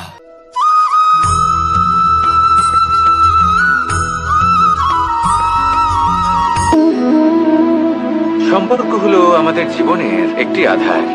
কিছু সম্পর্ক এমন যা আমরা জন্মসূত্রে লাভ করি, যেমন পরিবার, মা, বাবা। কিছু সম্পর্ক আছে যা আমরা জীবনে অর্জন করে থাকি, তা সে প্রেমের হোক, স্নেহের হোক বা বন্ধুত্বের। এই সকল সম্পর্ক লাভ করার বা গড়ে তোলার 5টি ধাপ রয়েছে। প্রথম ধাপ, কোনো ব্যক্তির সাথে আলাপ হওয়া, তার সাথে কথা বলা বা তাকে দেখা। দ্বিতীয় ধাপ, সে ব্যক্তিকে আমাদের ভালো লাগা। তৃতীয় ধাপ, আমাদের এটা চাইতে শুরু করা যে জীবনে এই ব্যক্তি যেন আমাদের বন্ধু হন, আমাদের জীবনে থাকেন, বা আমাদের কাউকে ভালোবেসে ফেলা। আর এটা আমাদের ভাবা বা চাওয়া যে সেই ব্যক্তি যেন আজীবন আমার সাথে থাকেন, আমার জীবনে আমার সাথী হয়ে। চতুর্থ ধাপ, লাভ করা। এবার এই ধাপটি অনেক মানুষের পক্ষেই খুবই সরল হয়, বড়ই সরলভাবে নিজেদের সঙ্গীকে লাভ করে থাকেন। কিছু মানুষের জন্য এই ধাপ অত্যন্ত কঠিন হয়ে থাকে। অনেক প্রতিকূল পরিস্থিতির উপর জয়লাভ করে তারা সঙ্গীকে লাভ করেন, কিন্তু লাভ অবশ্যই করেন। এরপরে আসে পঞ্চম, অন্তিম এবং সব থেকে গুরুত্বপূর্ণ ধাপ। সেটা হলো সেই সম্পর্ক পালন করা। এটা হলো এমন এক বিষয় যা প্রত্যেক মানুষের শেখা উচিত। যদি ব্যক্তি নিজের জীবনে সম্পর্ক রক্ষা করতে শিখে যান, তবে প্রত্যেক সম্পর্ক তার জীবনকে স্বর্গ করে তুলবে। আসুন আর আমার সাথে ভালোবেসে বলুন, রাধা রাধা।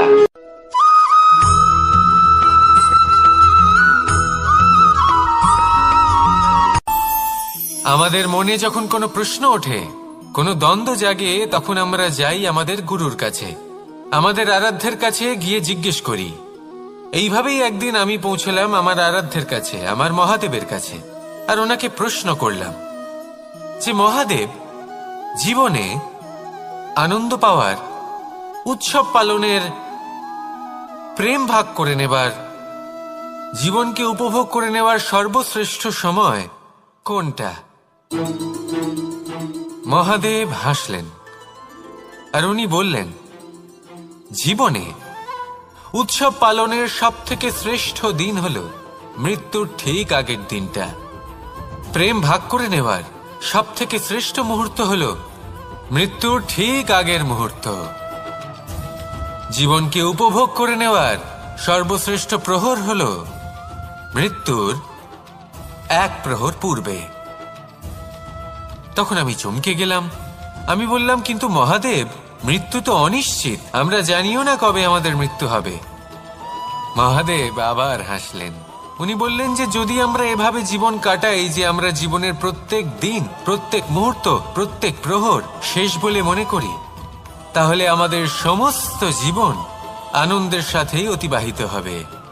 কি বলেন?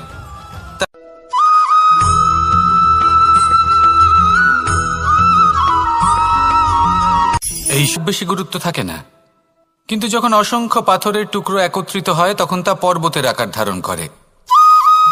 সেইভাবেই কিছু মানুষ যখন একত্রিত হন তখন তৈরি হয় পরিবার, কিছু পরিবার যখন একত্রিত হয় তখন তৈরি হয় সমাজ, যখন অনেক সংখ্যক সমাজ একত্রিত হয় তখন তৈরি হয় রাজ্য। এবার এই রাজ্যের সব থেকে গুরুত্বপূর্ণ ব্যক্তি হতে পারেন রাজা, কিন্তু তাও সেই রাজা একা কিছু করতে পারেন না। যুদ্ধ লড়ার সময় তারও নিজের সৈন্যদলকে প্রয়োজন পড়ে। কিন্তু এই সংসারে এমন একজন ব্যক্তি আছেন যিনি একাই সব কাজ করতে থাকেন, এবং সেই ব্যক্তি হলেন মা। আমাদের জীবনে একজন পিতার ভূমিকা কিন্তু নিঃসন্দেহে অমূল্য, কিন্তু আমাদের সকলের জীবনে যে ভূমিকা একজন মায়ের তা অন্য কারোর থাকে না। একজন মা একাই সন্তানকে বড় করতে পারেন, সংস্কারী করে তুলতে পারেন, তার জন্য পরিশ্রম করেন। আর এত কিছু কাজ করার পরেও তার কাজের জন্য তিনি প্রশংসা অবশ্য পান না। উল্টে যদি সেই সন্তান অনুচিত পথে চালিত হয়, অনুচিত কর্ম করে, তখন সেই মাকেই অপবাদের পাত্র হয়ে উঠতে হয়। আমাদের জীবনে মায়ের যোগদান কতটা সেটা বুঝুন। আপনাকে বড় করে তোলার জন্য উনি কতটা পরিশ্রম করেছেন সেটা বুঝুন। আজ থেকে, এখন থেকে, এই মুহূর্ত থেকে মাকে সম্মান করতে শিখুন। যখন সময় পাবেন, যখন সুযোগ হবে, তখন তার প্রশংসা করুন, ওনারও ভালো লাগবে। আর মায়ের এই মমতার জন্য, তার এই ভূমিকার জন্য আসুন সবাই মিলে আমরা তাকে প্রণাম করি, আর সকলে মিলে ভালোবেসে বলি, রাধা রাধা।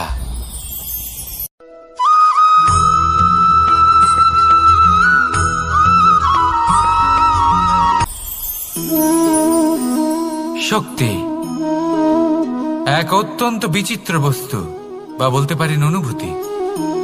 পিতা সবসময় চান যেন তিনি তার শক্তি পুত্রকে। আসুন আপনাকে সহজে বোঝাই। যদি আপনি সুপাত্র হন আর আপনাকে শক্তি দেওয়া হয়, তাহলে আপনি সেই শক্তির গুরুত্ব বুঝবেন, কোথায় সেই শক্তি প্রয়োগ করা উচিত সেটা বুঝবেন। আর এটা যেহেতু অর্জন করা শক্তি হবে, সেই শক্তির অপব্যবহার হবে না। কিন্তু যদি এই আপনি কুপাত্র হন আর যদি আপনাকে এই শক্তি দেওয়া হয়, তাহলে কি হবে? দেখতে গেলে এই শক্তি আপনি দান হিসেবে পেয়েছেন, তাই না আপনি এই শক্তির গুরুত্ব বুঝবেন আর না এর প্রয়োগ আপনি জানবেন। তার অপব্যবহার হওয়া সুনিশ্চিত। তাই যদি আপনি কোনো শক্তি অর্জন করতে চান, তাহলে আগে তার যোগ্য হয়ে উঠুন, পুত্র নয় পাত্র হয়ে উঠুন। আর আমার সাথে ভালোবেসে বলুন, রাধা রাধা।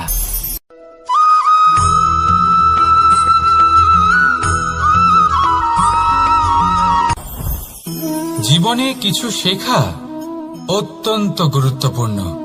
এবার কি কি শিখতে হবে সেই সব শেখানোর জন্য অনেক শিক্ষক রয়েছেন, কিন্তু কি শিখবেন না আর কি করবেন না, এটা আমাদের নিজের অভিজ্ঞতা দিয়ে শিখতে হয়। কিন্তু তার মানে এটা নয় যে যদি আপনাকে শিখতে হয় যে আগুনের তাপ কতটা, আপনাকে আগুনের মধ্যে হাত দিতে হবে। না, অন্য কারোর অভিজ্ঞতা দ্বারাও শিখতে পারেন। প্রশ্ন শুধুমাত্র একটাই যে আপনি কি শিখতে চান নাকি চান না। যদি আপনি এটাই ভাবেন যে আমি শুধুই নিজের অভিজ্ঞতা দ্বারাই শিখতে চাই, তাহলে জীবনকাল ছোট মনে হবে, অনেক কিছুই শিখতে পারবেন না। তাই নিজের সাথে সাথে বড়দের অভিজ্ঞতা দ্বারাও শেখা শুরু করে দিন। এই সংসারের অভিজ্ঞতা দ্বারা শিখতে শুরু করে দিন।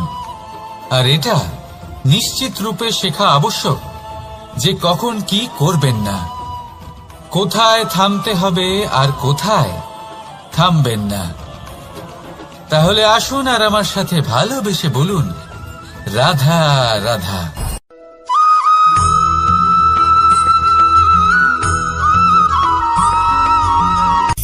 সূচের শেষে একটি ছিদ্র থাকে যার দ্বারা আমরা এই সুতো পরাতে পারি, আর তারপর সূচের সাহায্যে এই সুতো দিয়ে বস্ত্র সেলাই করা যায়। কিন্তু যদি সুতোটা সোজা করে ধরা না হয়, তাহলে সূচে কখনো এই সুতো পরানোই সম্ভব নয়। যদি এতে কোনো গিঁট পড়ে, তখন তা কখনোই এই ছিদ্র দ্বারা প্রবেশ করা সম্ভব নয়। ঠিক এইভাবেই যদি আপনি কারোর জীবনে প্রবেশ করতে চান, কারোর অন্তরে প্রবেশ করতে চান, তাহলে আপনাকেও সহজ থাকতে হবে। এতে কোনো গিঁট থাকলে চলবে না, অর্থাৎ মনে যাতে কোনো মালিন্য না থাকে, যেন কোনো কুচিন্তা না থাকে। যদি এসব থাকে, তাহলে আপনি কখনো কারোর জীবনে প্রবেশ করতে পারবেন না। আর যদি কোনোভাবে আপনি প্রবেশ করেও যান, তাহলে তার মনে ঘর করতে পারবেন না। নিজেকে এই সুতোর মতন করে তুলুন, সহজ, মনে যেন কোনো কুচিন্তা না থাকে, সবার প্রতি যেন সদ্ভাবনা থাকে, শুভ চিন্তা থাকে। এমনটা করতে থাকুন। এমন একটা দিন আসবে যেদিন এই সমস্ত সংসারের ব্যক্তির মনে আপনি বাস করবেন, আর তখন এই মন প্রসন্ন হয়ে বলবে, রাধা রাধা।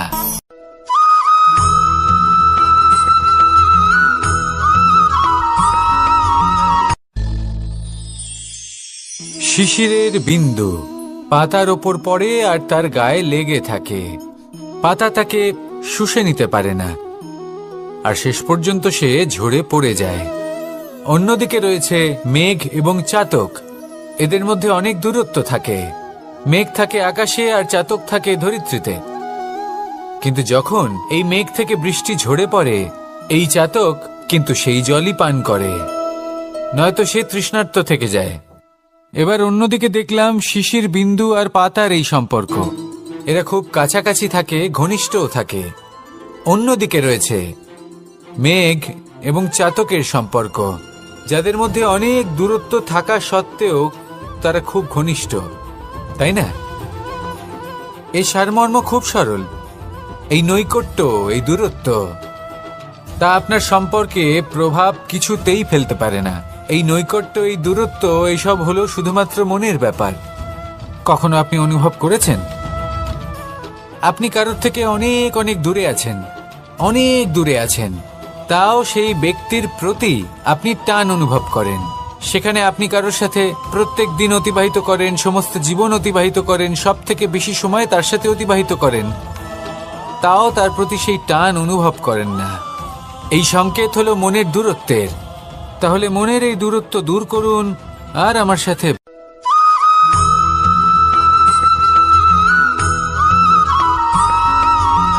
এই সংসারে সব থেকে বড় ব্যক্তি কে? আপনি বলবেন, এই কেমন ধরনের প্রশ্ন?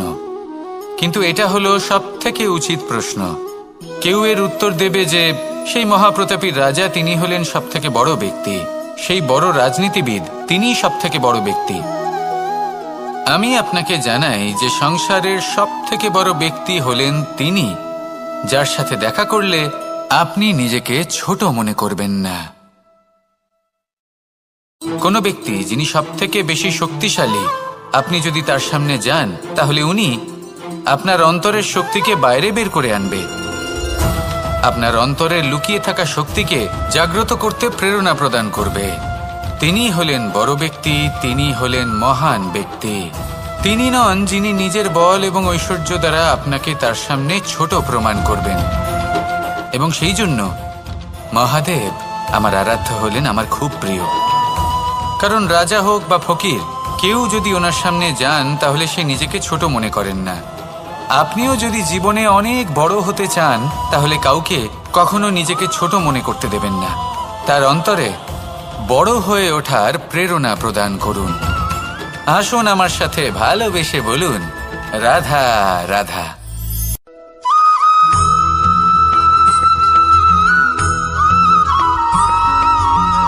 যখন দেখুন, যখন এই উপবনের নির্মাণ হয়েছিল, সেই সময় যদি এই মাটিকে সঠিকভাবে খনন না করা হতো, যদি তাতে সঠিকভাবে বীজ রোপণ না করা হতো, যদি কোনো সংঘর্ষ না হতো, পরিশ্রম না করা হতো, যদি চলতে চলতে পায়ে কাঁটা না বিঁধে যেত, তাহলে এই সুন্দর বন দেখে আমরা কি এই আনন্দ লাভ করতে পারতাম? কখনোই নয়। ধরুন কোনো নদীর তটে সুন্দর একটি বন আছে, সেই বনের আনন্দ লাভ করতে গেলে আপনাকে সেই নদী পার করতেই হবে। যদি সুখের নদীর কাছে পৌঁছতে চান, তাহলে তটে যে কাঁটা রয়েছে সেগুলোর সাথে সংঘর্ষ করতেই হবে। এই সংসারে যদি আপনি সুখ লাভ করতে চান, তাহলে সুখ লাভের এই যাত্রা শুরু করতে হবে সংঘর্ষ দ্বারা। তাহলে সংঘর্ষকে স্বাগত জানান, এর পেছনেই সুখ রয়েছে যা আপনার জন্য অপেক্ষা করছে। এবার হাসুন আর আমার সাথে ভালোবেসে বলুন, রাধা।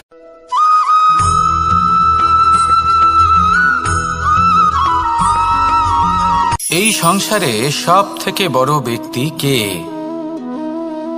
আপনি বলবেন, এই কেমন ধরনের প্রশ্ন? কিন্তু এটা হলো সব থেকে উচিত প্রশ্ন।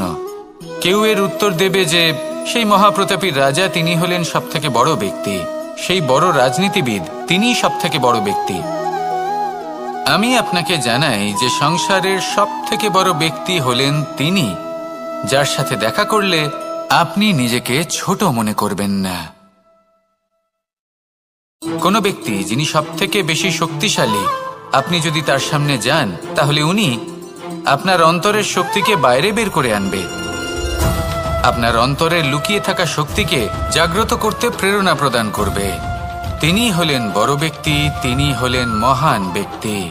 তিনি নন যিনি নিজের বল এবং ঐশ্বর্য দ্বারা আপনাকে তার সামনে ছোট প্রমাণ করবেন।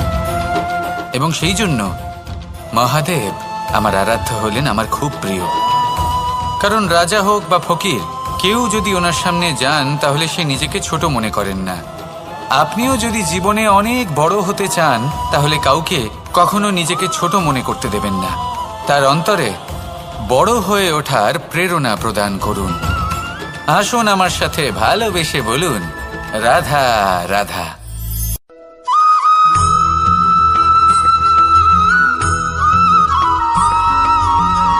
পুরুষার্থ।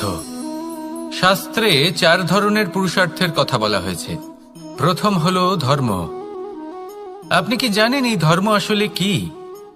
আপনার কি মনে হয় ধর্ম আসলে কি? কোনো বিশেষ ঈশ্বরকে মানাই কি ধর্ম বলা হয়? নাকি কোনো বিশেষ রীতি পালন করাই হলো ধর্ম? নাকি কোনো বিশেষ সাহিত্যকে সর্বশ্রেষ্ঠ মনে করাই হলো ধর্ম? না, ধর্ম হলো সেটা যাকে ধারণ করা যেতে পারে।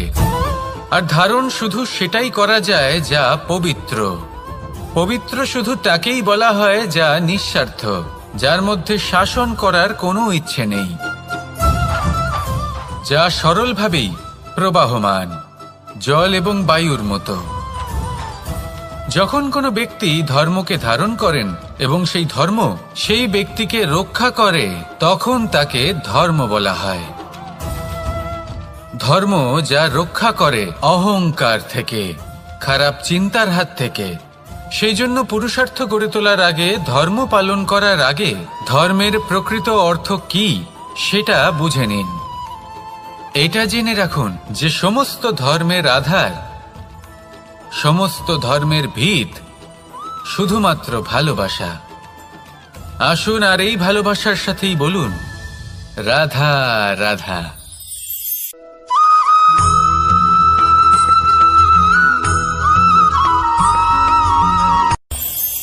এই সংসারে আমরা প্রকাশ কোথা থেকে পাই? এর উত্তর বড়ই সরল। ভোরে যখন সূর্যোদয় হয় তখন প্রকাশের কিরণ আমাদের ঘরে এসে পৌঁছয়। এইভাবেই আমরা প্রকাশ লাভ করি। এবার এই প্রকাশের আলোতেই আমরা সারাদিনের কাজ সম্পন্ন করি। সন্ধে হয়ে যায়, সূর্যাস্তও হয়ে যায়।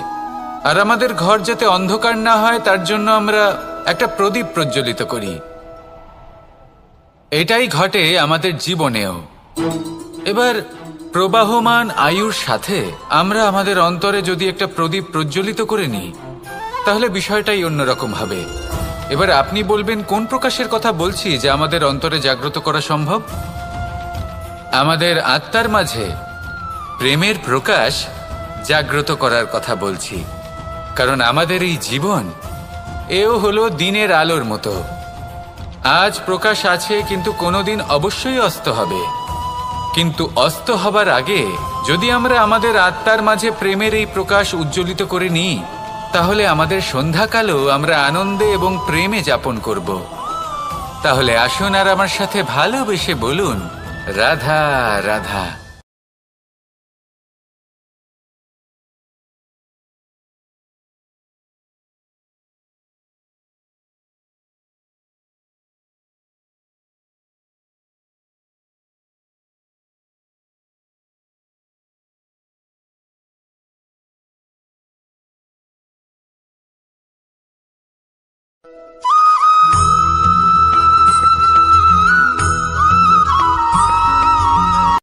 সংসারে আমাদের জীবনে যখন কোনো সুখ বা দুঃখ আসে তার জন্য আমরা কাউকে না কাউকে অবশ্যই দায়ী করে থাকি, তাই না? এই ব্যক্তি আমাদের সাথে এরকম কাজ করেছেন তাই আমার সাথে এমন হলো। ওই ব্যক্তি যদি এমনটা না করতেন তাহলে আজ আমি ওই স্থানে পৌঁছতে পারতাম।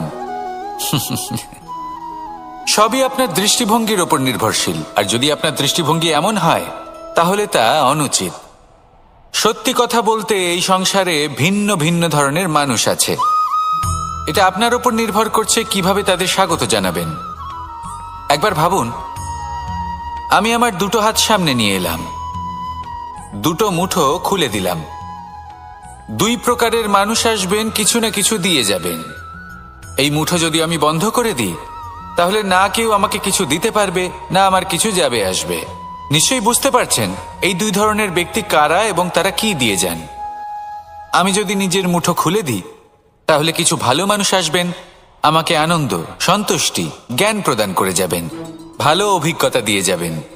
কোনো খারাপ ব্যক্তি যদি আসেন তাহলে তিনিও খারাপ অভিজ্ঞতা দেবেন, যার থেকে আমি শিক্ষা লাভ করব। এই সব কিছু আমি লাভ করতে পারি। মুঠো যদি বন্ধ করে রাখি তাহলে আমি কিছুই পাবো না। দেখুন, এই সংসারে প্রত্যেকের জীবনে এইরকম। প্রত্যেকের জীবনে সবকিছুই আছে, ভালো খারাপ দুই মানুষই আছে। ভালো অভিজ্ঞতা আছে, খারাপ অভিজ্ঞতা আছে। নির্ভর করছে আপনার ওপর যে আপনি কি করবেন, এনাদের স্বাগত কিভাবে জানাবেন, কার থেকে কি বুঝবেন, কি শিখতে পারবেন, আর কোন দৃষ্টিভঙ্গি নিয়ে অগ্রসর হবেন। এটাই নির্ধারণ করবে যে আপনার জীবন কেমন হবে। আসুন আমার সাথে ভালোবেসে বলুন, রাধা রাধা।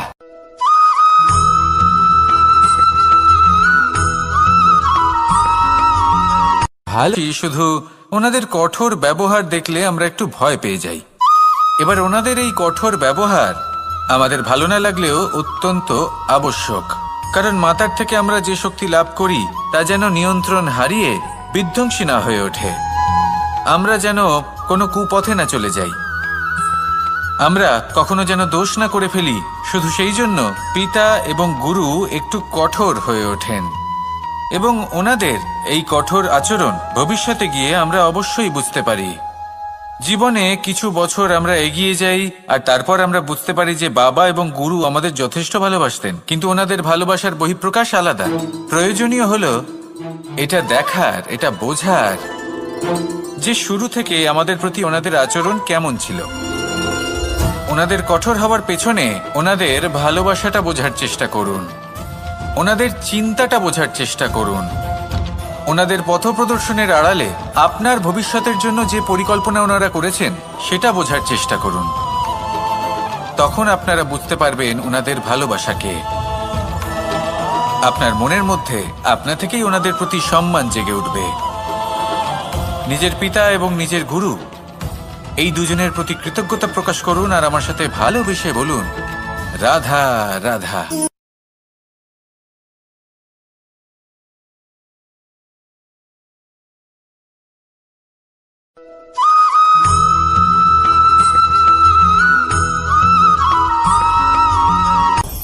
আপনি কখনো পর্বতের শিখরে উঠেছেন? আপনি দেখতে পাবেন পর্বতের পদতলে প্রচুর সুন্দর ফুল রয়েছে, সবুজ বনানী রয়েছে। যত আপনি ওপরে উঠতে থাকবেন তত ফুল কমতে থাকবে, সবুজ বনানী কমতে থাকবে। আরো কিছুটা ওপরে উঠলে কাঁটা জাতীয় গাছ দেখতে পাবেন, শুকনো গাছ দেখতে পাবেন। আরো যদি ওপরে ওঠেন তাহলে পাষাণ দেখতে পাবেন। আরো ওপরে উঠলে হিমখণ্ড দেখতে পাবেন। এই যে পর্বত, তা মনুষ্য জীবনের সবথেকে উত্তম উদাহরণ। মানুষ যখন সাফল্যের শিখরে পৌঁছতে চান, মহানুভবতার শিখরে পৌঁছতে চান, পথে যত আস্তে আস্তে উপরে উঠতে থাকেন ততই ভৌতিক বস্তু তার থেকে বিচ্ছিন্ন হতে থাকে। যদি তিনি সেই ভৌতিক বস্তুগুলি ত্যাগ না করতে পারেন তাহলে কখনোই সেই স্থানে পৌঁছতে পারবেন না। আর মানুষ যদি উচিত ত্যাগ করতে পারেন, পথে অগ্রসর হতে থাকেন, এগোতে থাকেন, তাহলে একদিন না একদিন তিনি মহানুভবতার, জ্ঞানের, সাফল্যের হিমের স্বাদ অবশ্যই লাভ করবেন। মনে রাখবেন, মানব জীবনে ত্যাগ হলো অত্যন্ত গুরুত্বপূর্ণ অংশ। আসুন আমার সাথে ভালোবেসে বলুন, রাধা রাধা।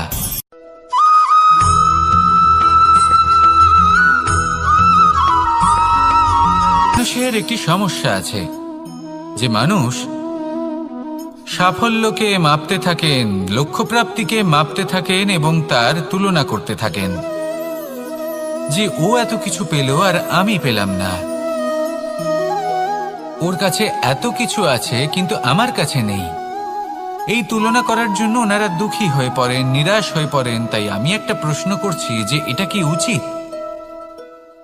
এই